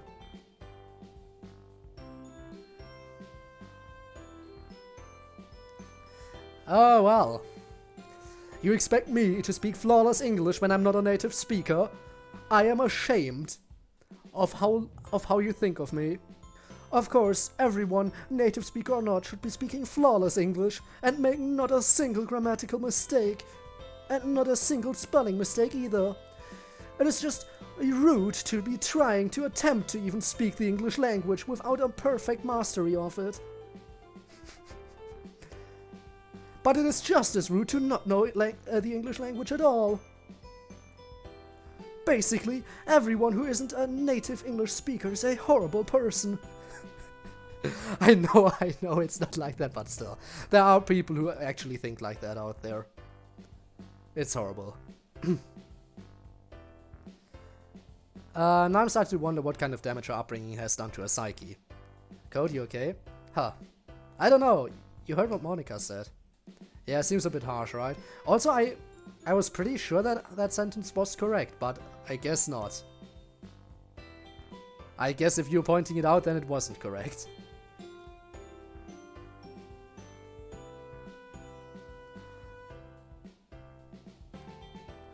I'm just saying, it's gonna have melted by the end of it. It's gonna have molten? It's gonna have molten, I think is the correct way. Because melted is melted past molten, yeah, I think. Damn it! I think I noticed my mistake. Melted is not entirely a correct word. But I think... Is it that bad a mistake? Am I forever known now as the VTuber who tries his best to speak English, but it's just horrible at it? Yeah, it seems a bit harsh, right? I don't know, man. Think about it. What kind of parents kick their teenage daughter out just because she started her own small club? I guess. I'm no psychiatrist or anything, but that girl has been through more in the past week than anyone should ever have to go through in a lifetime. Ever. And no, I'm not saying that what we're going through is better, but I can at least say you have parents who love and support you. I lucked out there. No kidding. Hey, why are you getting that? Huh? I'm in the process of picking up a small chicken leg that's been deep fried and battered. What's wrong with this? Oh, I hate those. Wait, for real? How come? It's the tastiest kind of chicken around. Nuh-uh, no way, man. I almost make a snappy reply, but pause. Not native either. Oh well.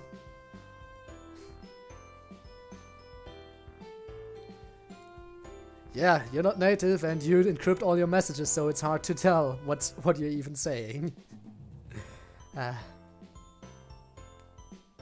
Alright. I almost make a snappy reply, but I pause. The memory of when I snapped at Yai returns and I start to put it back. However, now driven by my curiosity, I put a very small piece of fried chicken on my plate. What? Why? Remember the first day I got here and we got coffee? Yeah. Well, I personally don't like coffee, but your taste buds made it taste amazing, so I'm curious to try something you hate but I love. Okay, fine, I guess. Great. Now let's fill this plate with what you like. Awesome! As expected of a normal teenage boy, his tastes are somewhat similar to my own. Grab a cheeseburger, a slice of meat lover pizza, and some fries as a side. For a drink, I fill a glass with some melon soda, then head back to the table. As I return, I take another look at the table. To my surprise, I notice that Monica, Sayori, and Natsuki all have melon sodas next to their plates. Take a seat next to Monica again. After saying the traditional Japanese blessing before meals, we all begin eating. Again, itadakimasu.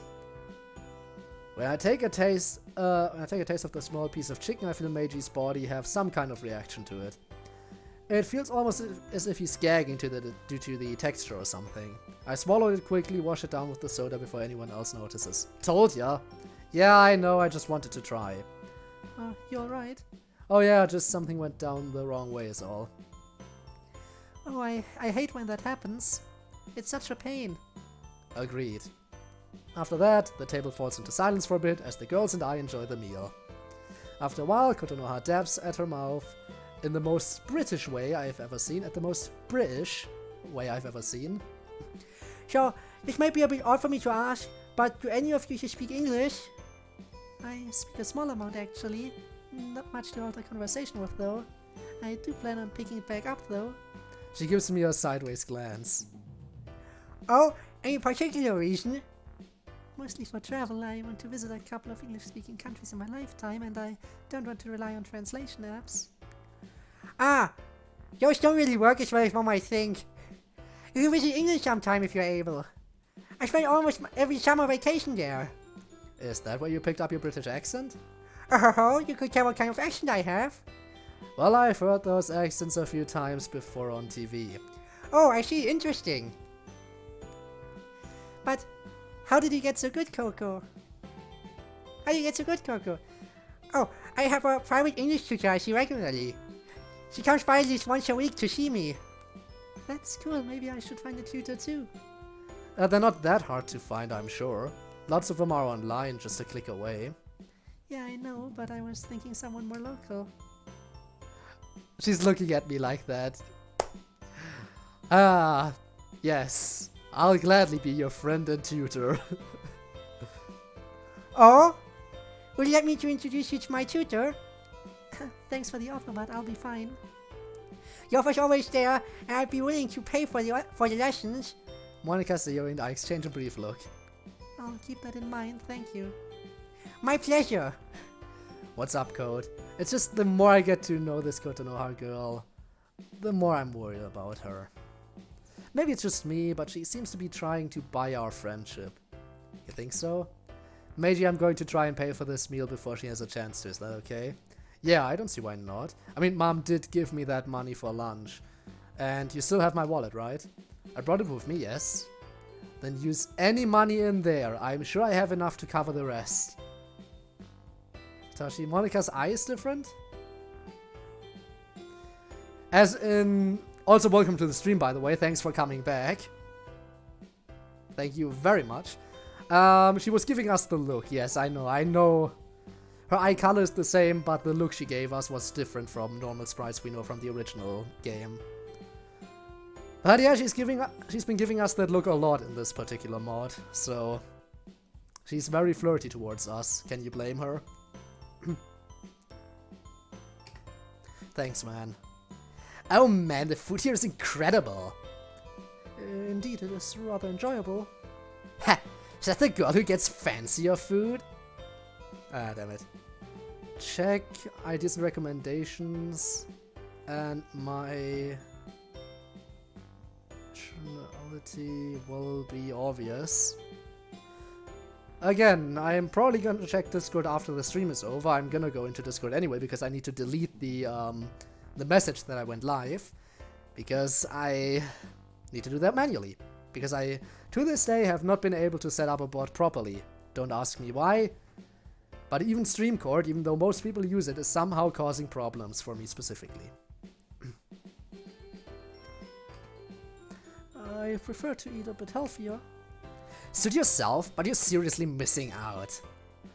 I only eat like this on special occasions, such as my birthday. Yeah? When is that, by the way?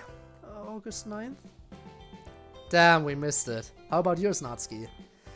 Mine's October 10th. Oh wow, just recently. Well, happy late birthday to both of you then.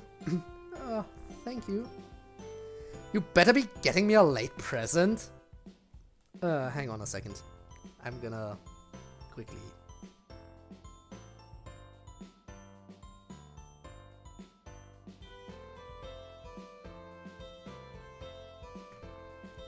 Alright, see? Quickly. When I say I'm missing for a short time, then that's what I mean. Short. Just kidding. At that moment, Kotonoha speaks up. May I have everyone's attention, please? Kotonoha taps the side of her glass with a spoon, grabbing our attention. The entire table goes silent as we focus our attention on her. I'd like to thank you all for indulging my selfish request to eat together. I know we don't know each other well, but I'm glad to be spending the afternoon with you. I wish to propose a small toast, if I may. She raises her glass, which I can see is still half full of some kind of sparkling liquid. Sparkling cider, perhaps. To the art and literature clubs. May all our hard work pay off at the festival tomorrow. It's so embarrassing doing these voices. I raise my glass in response, and so does Monica. Soon everyone else has as well. Kampai! The rest of us repeat the phrase. Or, as they say in English, cheers. Kotonoha looks over at me curiously. Do you speak English? I know a word here and there. I'm actually not doing too great in my English classes. I can teach you later. I'm not the best at English, I'll admit. Well, why don't we have a study session with my tutor sometime? I know you like her. She's an amazing woman. You know, I might just take you up on that offer. Monica gives me a small sideways glance as Kotonoha goes on about her tutor. But you already know English. I'm Meiji right now, so I have to act like it. Right, I'm sorry, it's hard to remember. I am wearing a Meiji suit! Only the best for our impulsive idiot. Meiji's tone is pretty sarcastic. Hey, you're a cool guy, if you say so. I filed that little, seemingly inaccurate response away. Could be wrong, but there's a small possibility that Meiji has a small amount of depression. Or at the very least, he's stuck in a rut of some kind. I look back up at the conversation. I notice that Yuri, Mori, and Kotonoha are now having a discussion. So, Fujiwara-san?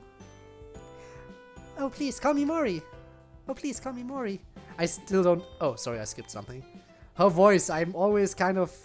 I think her voice is a constant up and down for me when it comes to pitch and how loud it is.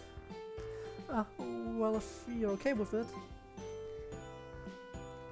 Of course. I was just wondering what kind of art you're most passionate about. At least you're not... South Park level of... annoying. Ah. Am I now? You know, I'm sure there are a lot of people who are gonna take offense to that, because a lot of people consider South Park to be, you know, a fun show. Can't say I've actively watched it. But I do understand why you and some people might consider those voices to be annoying. But I also get that a lot of people consider the show to be fun, so I'm not gonna take any sides here, because as someone who hasn't actively watched the show, I actually can't pick any sides. Because, you know, that would just be stupid of me. I'm pretty into surrealism, but I also really enjoy realism-style art pieces. Kotonoha here, though, is more into European Renaissance art. Oh, is that so? Let's just say I try to emulate in my own work, yes. Although I have attempted clay sculpting with varying degrees of success. Hey, clay sculpting, we certainly have an expert on that topic here, to some degree. Kirill Ivanov, you might have a new best girl here, if you... Working together with Kotonoha? Nah. Ah, oh well. What about you? You have the bearings of an artist. I'm not an artist, my drawings are mediocre at the very best. Yuri, what are you talking about? The banners you designed were really good. Well, those were simpler drawings. I don't have the best art capability. I'm sure you have some latent talent. Are you trying to steal one of my members away? Ah, of course not. I laugh along with Monica. I know you or your president wouldn't steal our club members. Besides, she's too busy trying to join our club, eh, Mori? Konoha pauses, her fork halfway up to her mouth. Mori? Wait, was that meant to be a secret? Oh, I'm sorry. Don't worry about it, you didn't know. You didn't tell me this. Are you really planning on leaving the art club? As much as I love the art club's gotten more and more toxic over the past couple months. I've tried my best to smooth the tensions over, but I feel like I'm putting a small bandage over an open stab wound. Stab wound, ayo. Reference. Who self-inserted me in anime? Well, technically it's not a self-insert, if self-insert means... Well, technically, you didn't self-insert yourself, but someone... Actually, yeah, I don't know who actually made this mod specifically, I never know the names, but we'll probably see credits once it's over, and then you can call them out on it. They totally stole your personality for this game. Absolutely. Just, you know, slightly altered. Everything I try backfires eventually, what more can I do? To my surprise, I can see her clenching her fists tightly, her eyes squeezed shut. I've been in the art club ever since I was a first year. It's been amazing so far, and I want to get into an art school at some point. But the art club's gotten so big lately, and every time I turn around I see another argument. The painters look down on the sculptors, and the sculptors don't like the painters. And the one manga artist we had was shunned by everyone. This gets Natsuki's attention. There are other manga artists in our school besides me? Mori looks over at Natsuki. One that I know of, yeah. Sadly, she left a few months ago. Oh, wait, let me guess. She couldn't stand the bullying? What's wrong with people? Manga is just as much art as it is literature? I noticed the two girls looking a bit upset. Hey, don't look so down. You did your best to include this girl, right? The two nod. From what I've seen, a larger group is always a bit harder to control. Learned that the hard way. Natsuki softens a bit. Well, I'd definitely like to meet this person. I'll introduce you during the festival. Sounds good. Is she into literature? You know, I don't know. I'll ask her tomorrow and convince her to stop by your club. Mori, you're serious, aren't you? Ask her to know how rejoins the conversation. Mori looks at her friend guiltily. I am sorry, I should have told you. Yes, you should have. But I can hardly blame you, I've noticed it too.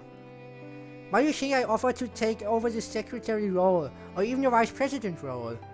She stands and hugs her friend. Mori smiles a bit and wipes her eyes. I am sorry you had to see that, everyone. It's alright. I understand how that feels. If you really want to join the literature club, I won't stop you. In fact, I might even join you. Why don't you see what our club has to offer first? Of course, I did promise you I would. Look at that, Monica. Seems like our club almost doubled overnight. At this point, I wouldn't be surprised if CodeErr joined too. Kotonoha freezes at the mention of CodeErr. Tani? Why her? She's actually changed a lot. Hang on.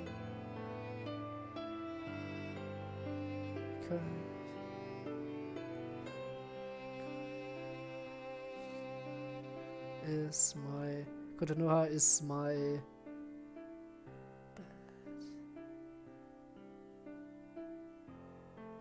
Your bad ending? Really? Is she your bad ending? Care to explain? Also Koto... No, wait. Wait, what does it say? Konochima? You mean Kotonoha? Because that's the one we were talking about when it comes to your personality.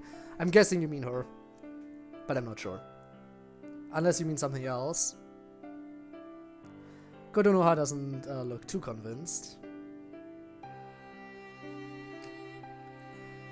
You tell me that Tani just changed overnight?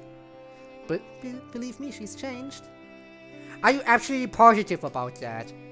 She's the one who told me about what Yai was doing to Yuri on Thursday. She even helped get Yuri away. Out the corner of my eye, I see Yuri nod in agreement.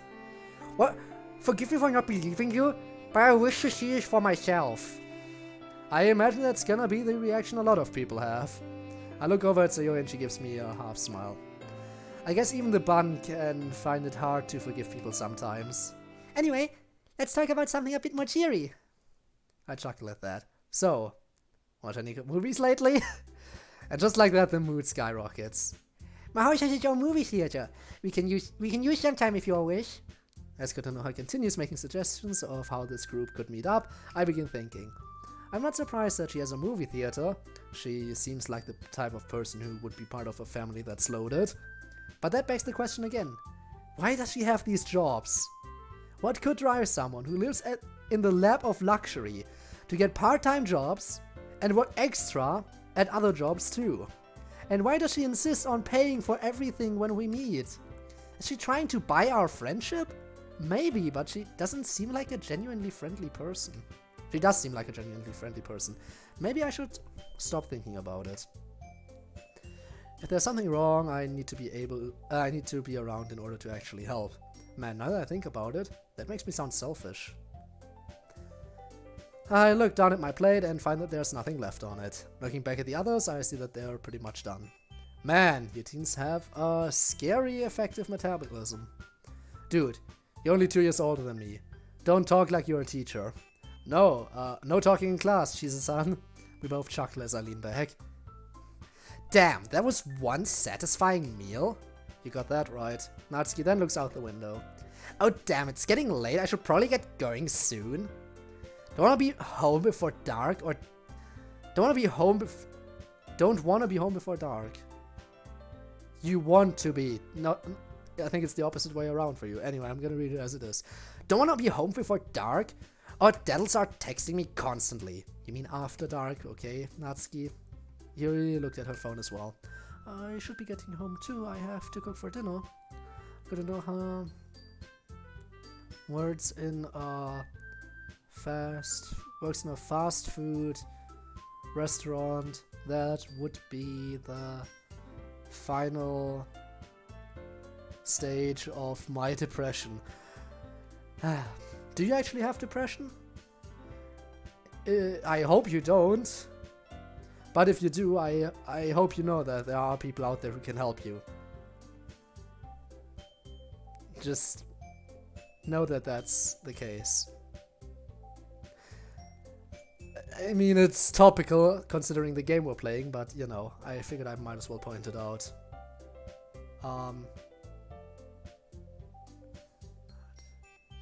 Not anymore, okay. Okay, that's good to hear.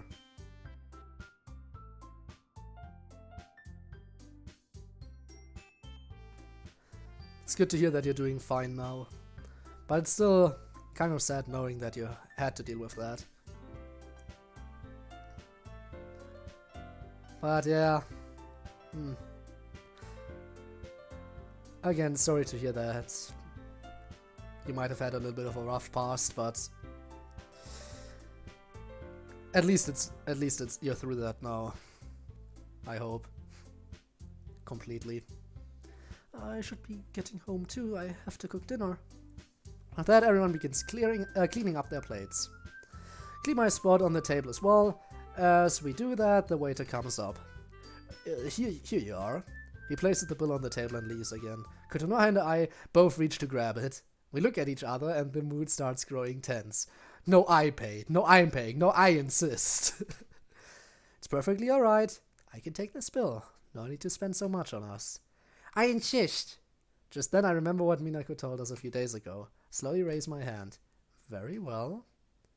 I say this in English, but low enough that only she can hear. I also try giving it an accent. Her eyes widen in surprise as she freezes. Then she slowly pulls the bill toward her. One of the phrases you know? One of them, yes. She looks at me a bit, then her smile returns. I'll go take this to the front. She chuckles, but it also sounds slightly hollow. She heads off towards the front of the restaurant. Monika then leans over and whispers to me. What did you say to her? After I tell her about our brief exchange, Monika sighs. God, that was a pretty risky move. Yeah, and reckless, right? No need to say it, I know, I just wanted her to know she doesn't have to buy our friendship. Is that what you think she's doing? Maybe? I don't know, maybe I'm wrong. Maybe it was just my male ego, but I just wanted her to know she doesn't have to spoil us. I guess that makes sense, but you were still pretty reckless. I know. I'm trying not to be so impulsive, it's hard though. Would you like me to help? Is that even a question? Of course. I'd be an idiot to refuse. To take a phrase out of Natsuki's book, that is correct, commoner. Jeez, it's spreading. Kotonoha comes back just then, looking relatively calmer now. Well, everyone, it was nice spending my time with you all. We must do this again sometime at my home. She beams. Thank you, Coco. Sayori beams as well. Seconded, thanks a bunch. Kotonoha smiles at me, but something about it seems off now. almost as if I've stumbled upon a facade. We say our goodbyes, and then Mori and Kotonoha walk out, talking and laughing with each other. The remaining girls and I head out as well. As we walk back into the mall, Monica falls into step with me. I can't tell you how much I needed something like this. Just relaxing like this with friends. I agree, you've definitely needed this. Not just me, but you too. She looks away, a guilty expression on her face. I've put a lot of pressure on you lately, and that's not fair of me. Monica, since when have you been putting pressure on me? All week you've been more proactive. Oh, that's generous, it hasn't been like that. Well, maybe so, but still, you've taken action first in a lot of the things we've done this week. That fight between Natsuki and Yuri, the whole Yai fiasco, everything. I sigh. That's just me being me. Monica, the game really affected me when I played it the first time. I know this will make me sound like a real asshole, but I felt extremely lucky to be where I was after I played the game. Remember that song that played at the end? Monica nods somberly. I can't play that song all the way through without... not without tearing up. Breaks my heart when I know that what the actual song means. She moves close and I feel her pinky touch mine. Code, I love you so fucking much. She swore again. Monica swearing. Yeah, me too, Monica. Little Miss Perfect is swearing. We walk out and the crowds have since calmed down a bit. As we continue walking home, Natsuki speaks up. Okay, Code, what was that all about earlier? With you and that new girl? What do you mean? Yeah, don't play dumb with me. At the end, when you two were grabbing for the check, you said something to her. Oh, that. Yeah, that. I just said something to her in English. You know English. Bits and pieces here and there.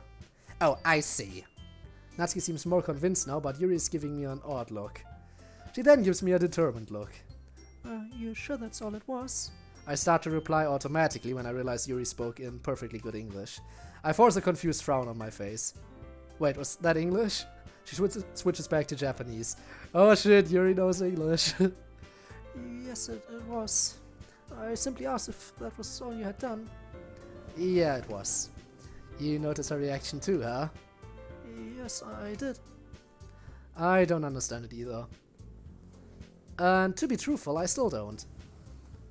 I'm sure I didn't say anything that might give me away as someone fluent in English when I shouldn't be. I hope I didn't offend her in any way. I was just trying to show her that she doesn't have to buy our friendship. The girls all go silent at that. All of them look thoughtful. Do you really think that was what she's doing? I don't know. Don't you think it's a little suspicious that she's paying for things when we've just met? Don't get me wrong, Mage's wallet is grateful and all, but... Coco's always been like that. She's friendly and likes to see her friends happy. Honestly, though, I can kind of see what you're getting at. But Code, maybe you're reading too much into it. Maybe. I don't know. Come on, man. It's not like you know her all that well. Maybe that's just how she is with her money. Generous. I agree with Natsuki here. It's possible you're overthinking this. Maybe. But knowing what the original game is about and the problems all the other characters are having, I think overthinking it isn't necessarily a bad thing. It's natural, entirely natural. You pick up on subtle cues and you're like, oh damn, the other characters were kind of dropping similar little hints in the original game, so maybe there's something wrong with her too. And that's just where your mind goes. I totally understand this. And I have to agree that it does seem a little bit like it, but we'll have to wait and see. We don't know much about her personal life.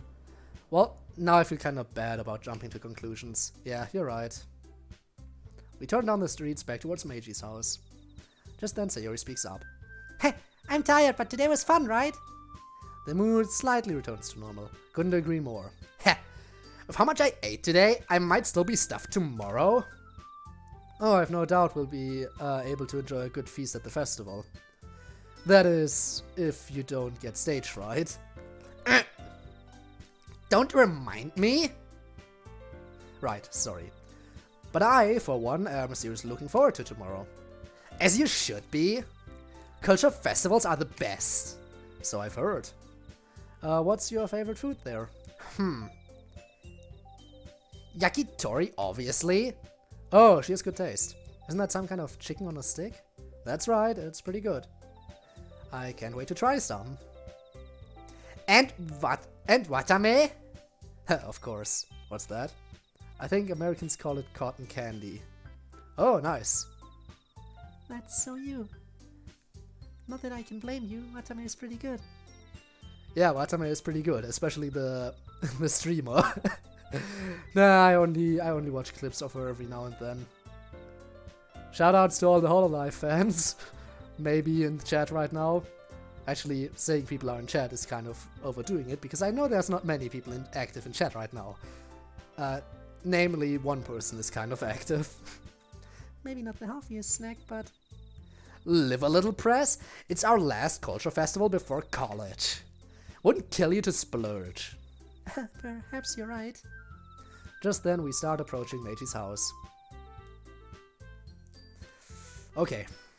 After we go inside, Natsuki and Yuri begin gathering up their belongings. Monika, Sayori, and I help them do so.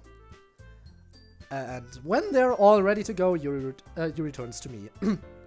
Meiji, thank you once again for following us to use your house for the preparations. Would you like forearmed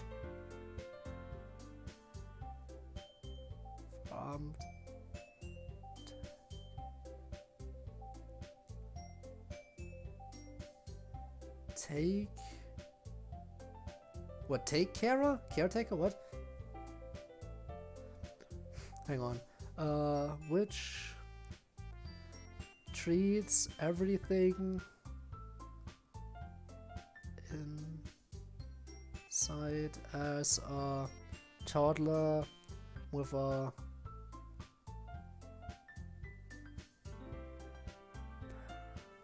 permanent smile.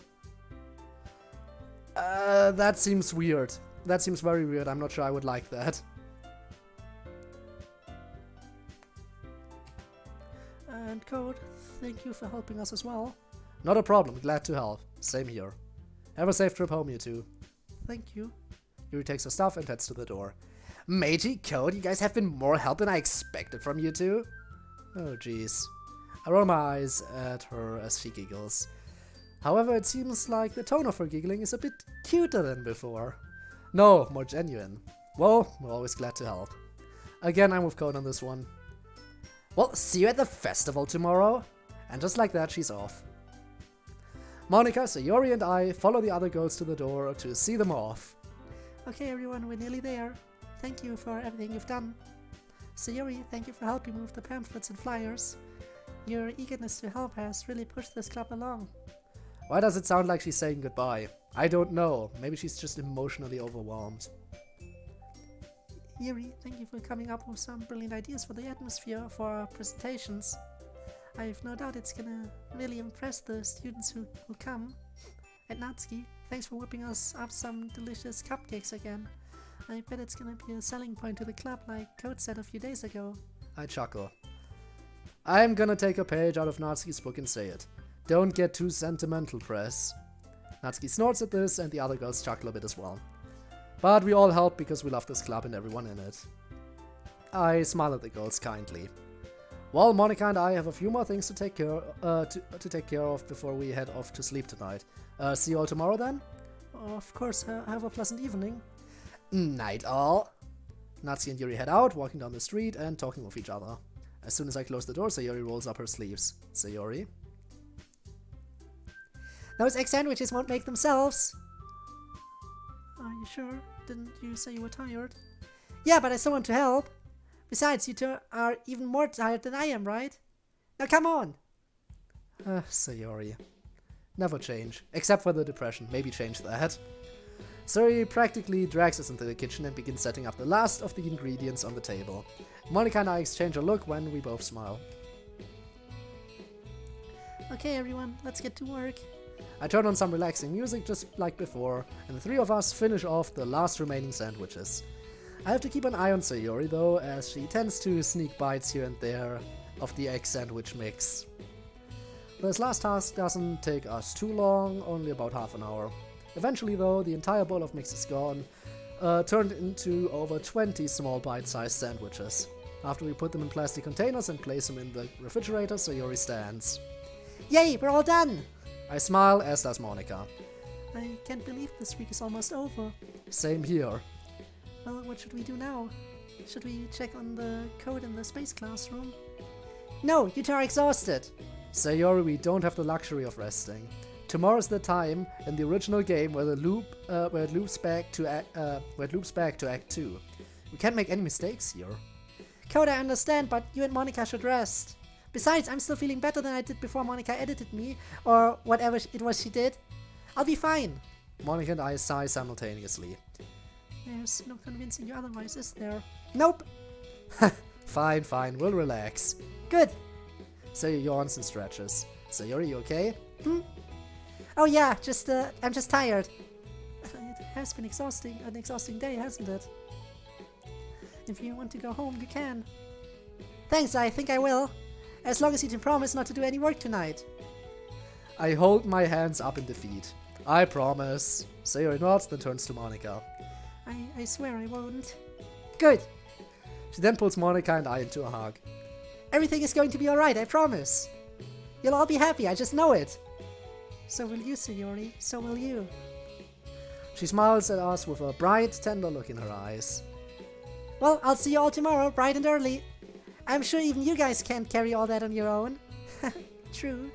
Thanks, Sayori. We'll see you tomorrow. And there it is. The link is in the Discord.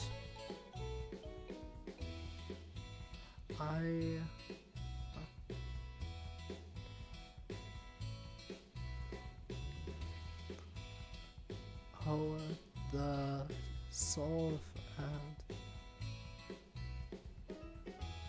lyrics. In the Discord,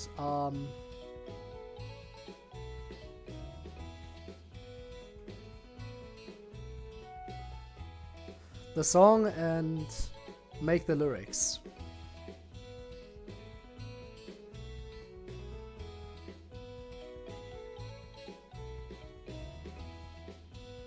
Hang on, there's one word I'm still missing, the first word of your second sentence. Hang on a second. That's important. Interpret the song and make the lyrics. So I'm guessing it doesn't have any lyrics. Or it's lyrics in a different language and I just don't understand. But oh boy, that's gonna be I mean, I'll try. That's definitely a very different request from what my poems are usually like. But I'll try. Sleep well, you two. Mind if I sleep too? I'm exhausted. Go for it. And just like that, Mage is asleep. It's just me and Monica, alone. Just Monica. Just Monica. Well, what should we do? Sayori did make us promise to relax. Don't understand?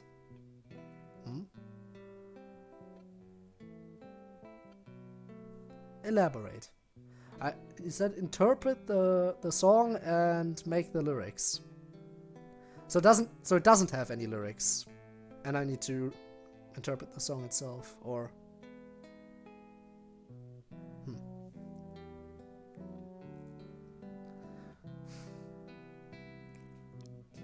Sayori did make us promise to relax. But should we? I mean, we're so close to the end, so shouldn't we be more vigilant? What if something goes wrong? Monica silences me with a finger to my lips. Shh.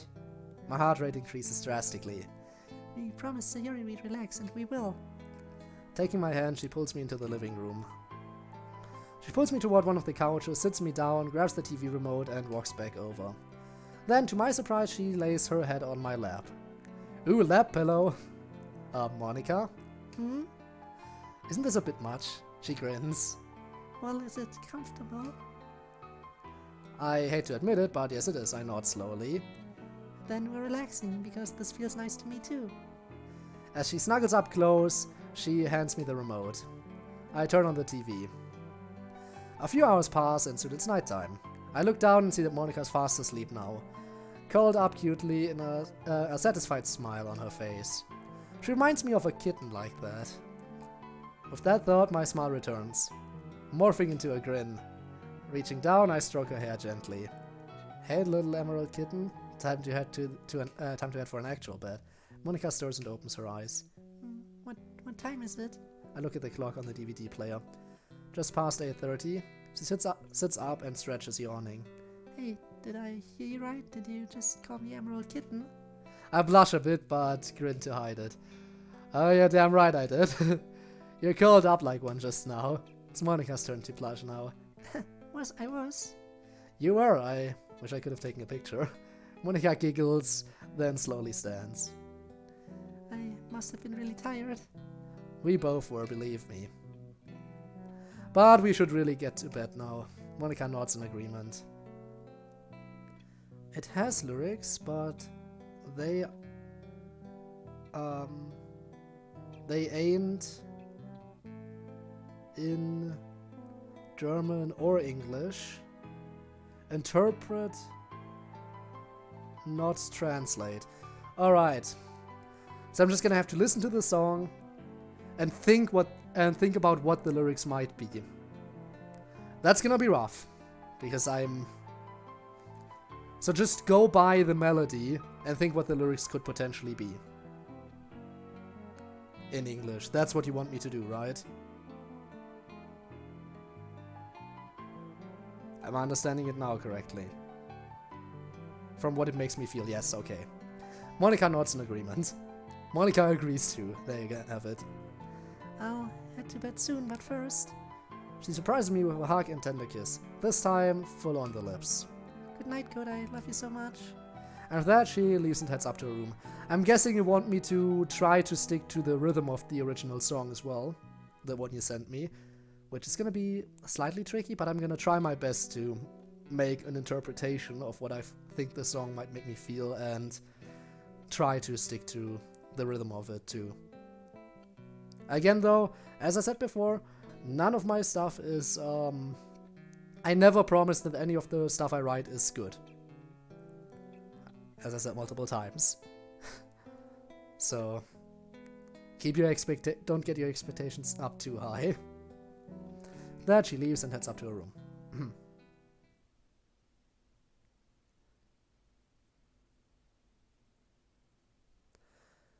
I trudge up the stairs, strip out the clothes I'm currently wearing, then turn out the light. As I lay there in bed, I smile. It's almost over. I did it, I saved them. It's glitching, I don't like this. It's every fan's dream to save them, but I did it. You didn't do it anything, but the credits haven't rolled yet. Yeah, and it's glitching. Don't like it, don't like it, don't like it. Don't like it, don't like it. I start feeling drowsy. My eyelids start drooping, and I fall into a comfortable, dreamless sleep. Don't. Monday. Okay, it's actually Monday. Monday? Gee, Code, wake up, wake up. Monica is hovering over my bed, looking extremely terrified. Instantly, I'm awake. Monica, what's wrong? She begins pulling me out of bed. Hurry, something's wrong. Meiji wakes up with a start. What's going on? I don't know. Please hurry, there's something very wrong. What the fuck? What the fuck was that?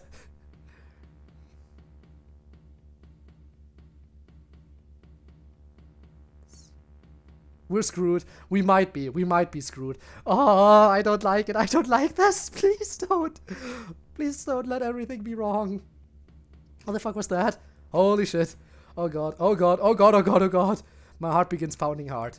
Something's seriously wrong. I believe you. I rush over to Meiji's desk and grab the pen sheet given me. When did this start? 5 minutes ago. Fuck. I look at the clock. It's just past 7 in the morning. Shit, Sayori. Meiji's heart rate increases fast. Oh no. How much time do you think? Never mind, best not to think about that.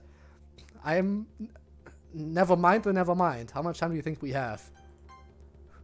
Never mind. Best not to think about that. Grab a knife from the kitchen. Monica rushes out quickly as I rush out after her. Monica grabs a large kitchen knife as I rush out the door. Right, we need the knife in order to kill Sayori. No, we're gonna try to cut her down if she's hanging herself. But I hope everything's alright.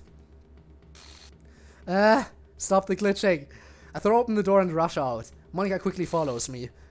Fuck, I hope we're not too late. Please be okay. I kick at the door. Sayor! No. She's in her school uniform this time, and the music is playing too. Don't do this to me. She's in her school uniform this time. Maybe we can still cut her down. Maybe. Try our best. We said everything would be okay. Cut her down now. We have a knife. No. Why? Wait, her eyes. They're not dead. I grab the knife from Monica. Oh fuck, Sayori. Don't die. Good time indeed. Please make sure she's okay. Please say she's okay. Game, don't do this. Sayori. I rush over and begin furiously hacking at the rope above her head. Game! And there we go. No, this is not happening. We're saving her. No matter how much the script tries to prevent it. The game just started glitching out when we reached Monday and she wasn't depressed enough, so now I think the script is forcing her to hang herself, and now we're cutting her down and it's just glitching out more. I don't like where this is going. Please tell me we can actually save her, and please tell me the script isn't gonna keep us from doing this entirely. We are more powerful than the script. We can do this, come on. Begin furiously hacking at the rope above her head. All around the world continues glitching, getting worse. As soon she's loose. Behind me I hear the telltale sound of the door to the space classroom forming.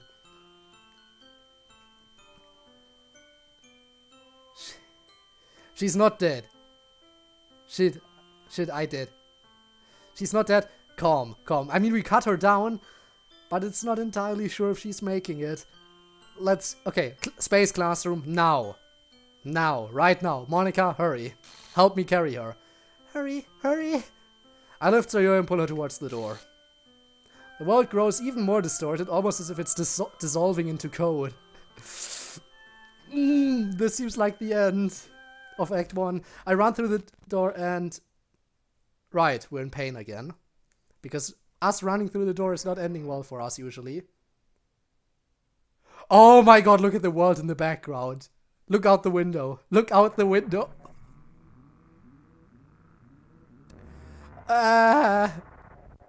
Maybe don't look out the window. Maybe don't do that.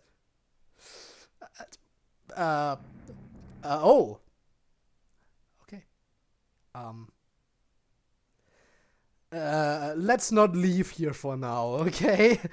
Let's see if this calms itself. Stop doing that. Let's see if this manages to calm itself down. Or if we actually have to do something. But I hope it just calms itself down and we...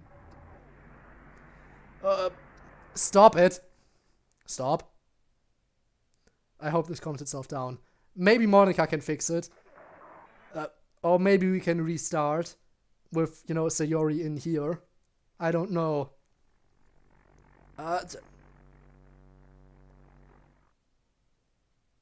Poem is... fitting now. Oh, it's fitting now. Oh, fun. Meiji collapses the moment we step through, but Monica catches him and Sayori from the collapsing as well. Shake off the slight pain and rush over to help. Taking the... I said stop it. Oh, and the music! Don't do this! I can... Taking the still unresponsive Sayori, I lay her down and begin trying to perform CPR. Damn, I hope this works. Please work. Sayori, I'm so sorry. Please be okay. I continue. Please be okay, Sayori. Please, God, don't take her away. I begin crying, but don't stop as the tears flow. I won't lose her. Sayori begins coughing. I almost start crying in relief as I heard Sayori's cough and sputter as she takes a breath. Meiji nearly pushes me out of the way as he goes to hug her. I retreat and go kneel beside Monica. She's on her knees weeping openly. Gingerly, I wrap my arms around her. I'm not sure if she's mad at me or not. I mean, I did fail to keep my promise. My question is answered when her weak but trembling arms immediately latch onto me. I cradle her head in my arms as I look outside. God, what the fuck is going on? That's what I've been wondering this entire time. But I feel like it's just the script trying to make sure everything goes as it should be going. But we are trying to fight. You know, fighting the very script the world is built upon is probably not bound to go well, you know? We're basically fighting the laws of nature themselves of this world. So it's only natural that we're at a slight disadvantage here.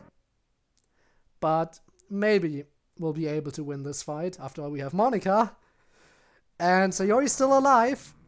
So I'm wondering what the script will do now. Because we managed to save Sayori. You fucking script can't do anything about that now. Because we're in the space classroom and she's safe here. Hopefully. Hopefully. I can hear the sounds of the world collapsing outside the classroom. Monica clings harder to me as she takes a brief look before burying her face in my chest again. I shudder slightly and focus my attention on Monica, stroking her hair to try and calm her down. She isn't the only one crying, though. A couple meters away, I hear Sayori bawling her eyes out while Meiji holds her closer. No matter what we try, the women we love are weeping heavily, and they might do so for a while. Not that I can blame them. We failed. Natsuki, Yuri, everyone else. We failed them. They're gone. It's just us now. Just me. Just Meiji. Just Sayori. And just Monica. There it is. Ooh, this is the ending of Act 1, isn't it?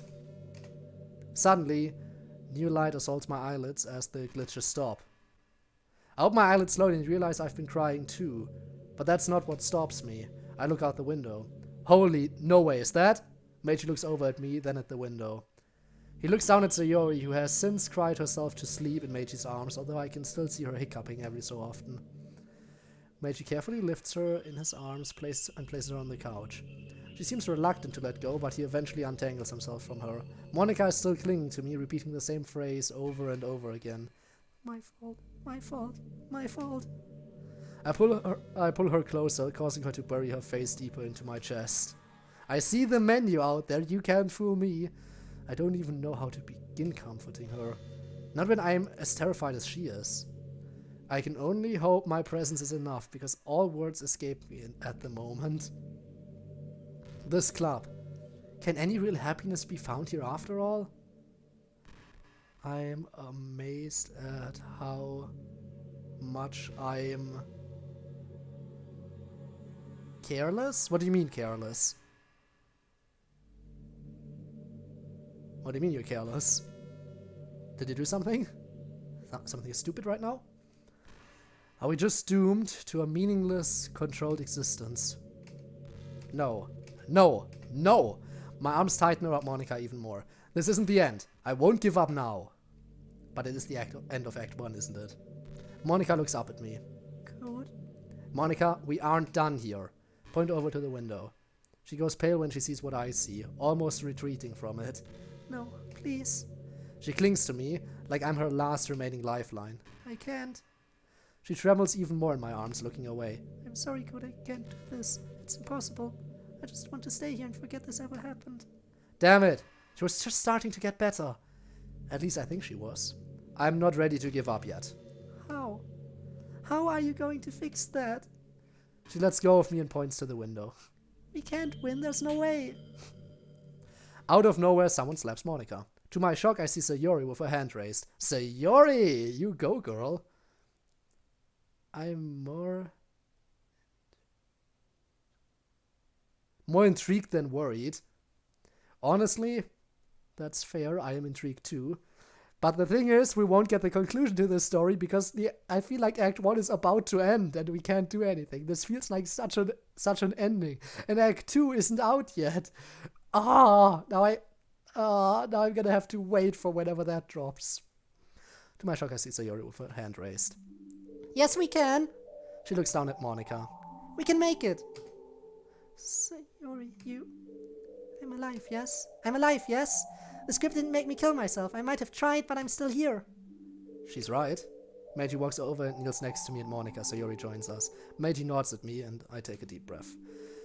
Try and keep my tone calm but serious. We lost this battle, yes, but the war's far from over. I know you're scared, probably more scared than anyone else. And you've been through so much already. I can't force you. But unlike the game, you're not alone. There's an old saying in English. The night is darkest just before the dawn.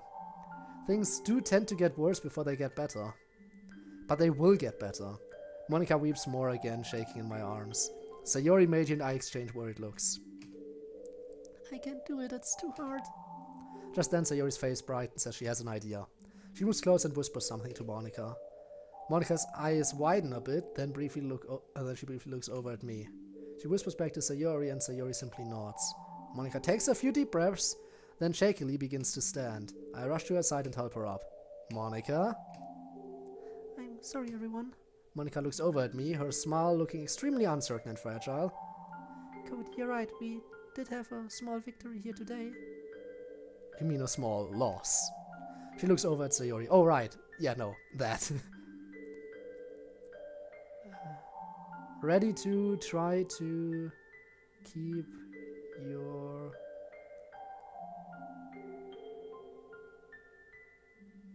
Ready to try to keep Yuri and Natsuki safe. We're gonna have to try that, but we managed to save Sayori. The question is, if we restart the game now, because we see the menu out there, that's a question for the future, and jump into Act 2, does that mean all of us will remember, but Natsuki and Yuri will basically be reverted to the way they were initially? Is that what's gonna happen? Because if it is, hey, at least we're making progress. She looks over at Sayori. We saved her. No small feat.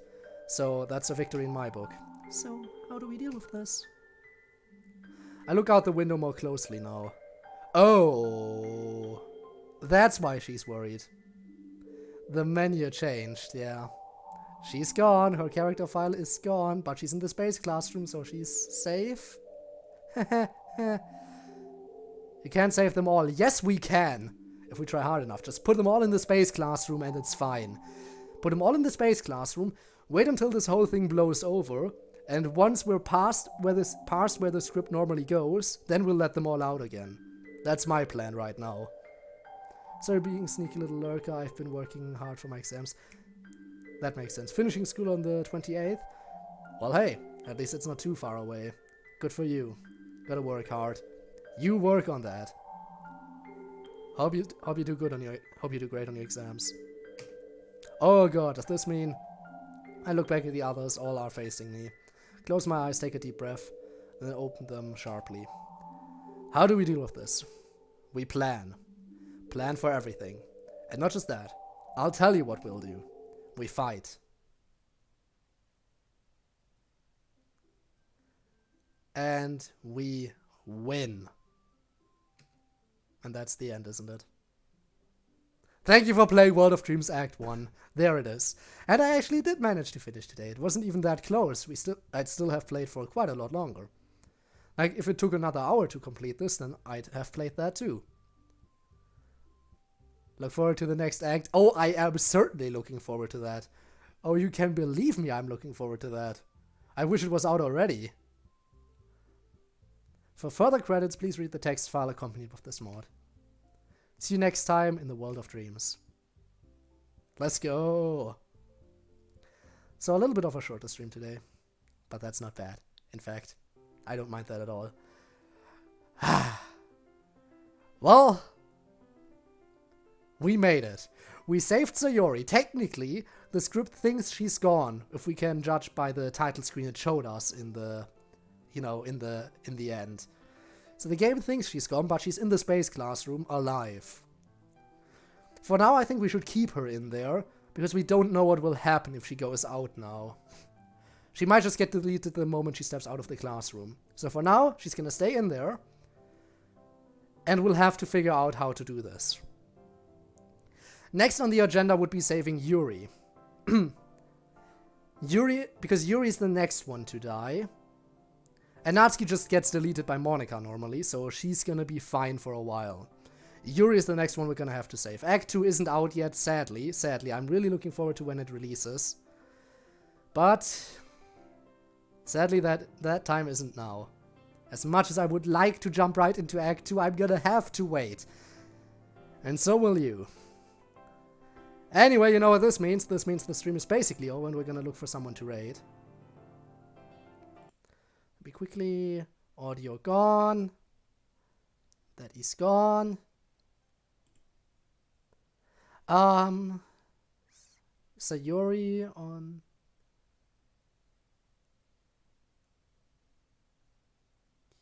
on quarantine. Basically on quarantine for now, because we don't know what will happen when she steps outside. I do seriously hoped. And Act 2 already launched? It hasn't released yet, but I think they started working on it. But I'm not entirely sure. But I'm gonna keep my eyes open. Once it comes out, in case I miss it, in case I miss the release, please feel free to inform me that it's dropped. But I'm gonna try to keep my eyes open for when it releases so I can play it as soon as possible. But it ain't out yet. So you know what time it is. It's time to look for someone to raid. This time, we have a little bit of a bigger raid party again, which I appreciate. I always appreciate having a little bit of a raid party going. So, anyone? Nope. Okay, we're gonna have to look for someone then. Bye. Alright, bye, Kirill. Guessing you won't stick around for the raid. That's kind of sad, but I totally understand that. I totally understand. So let's just look for someone who's playing DDLC, I think, right? Look for a small channel playing DDLC.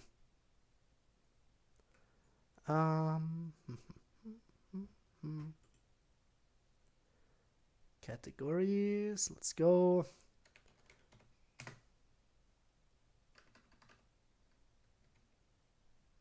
Okay. Doki Doki Literature Club.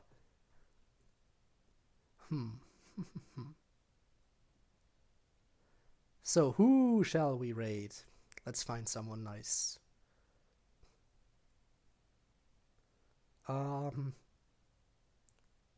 Who do you be?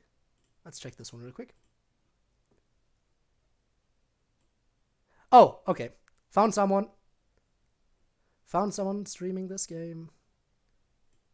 Relatively small streamer from the looks of it. Yep. So you know what time it is. It's time to raid. Plop that in here. Doki Doki Literature Club. Be prepared. We're raiding. Heading over there. And I'll see you on the other side, as always. Bye.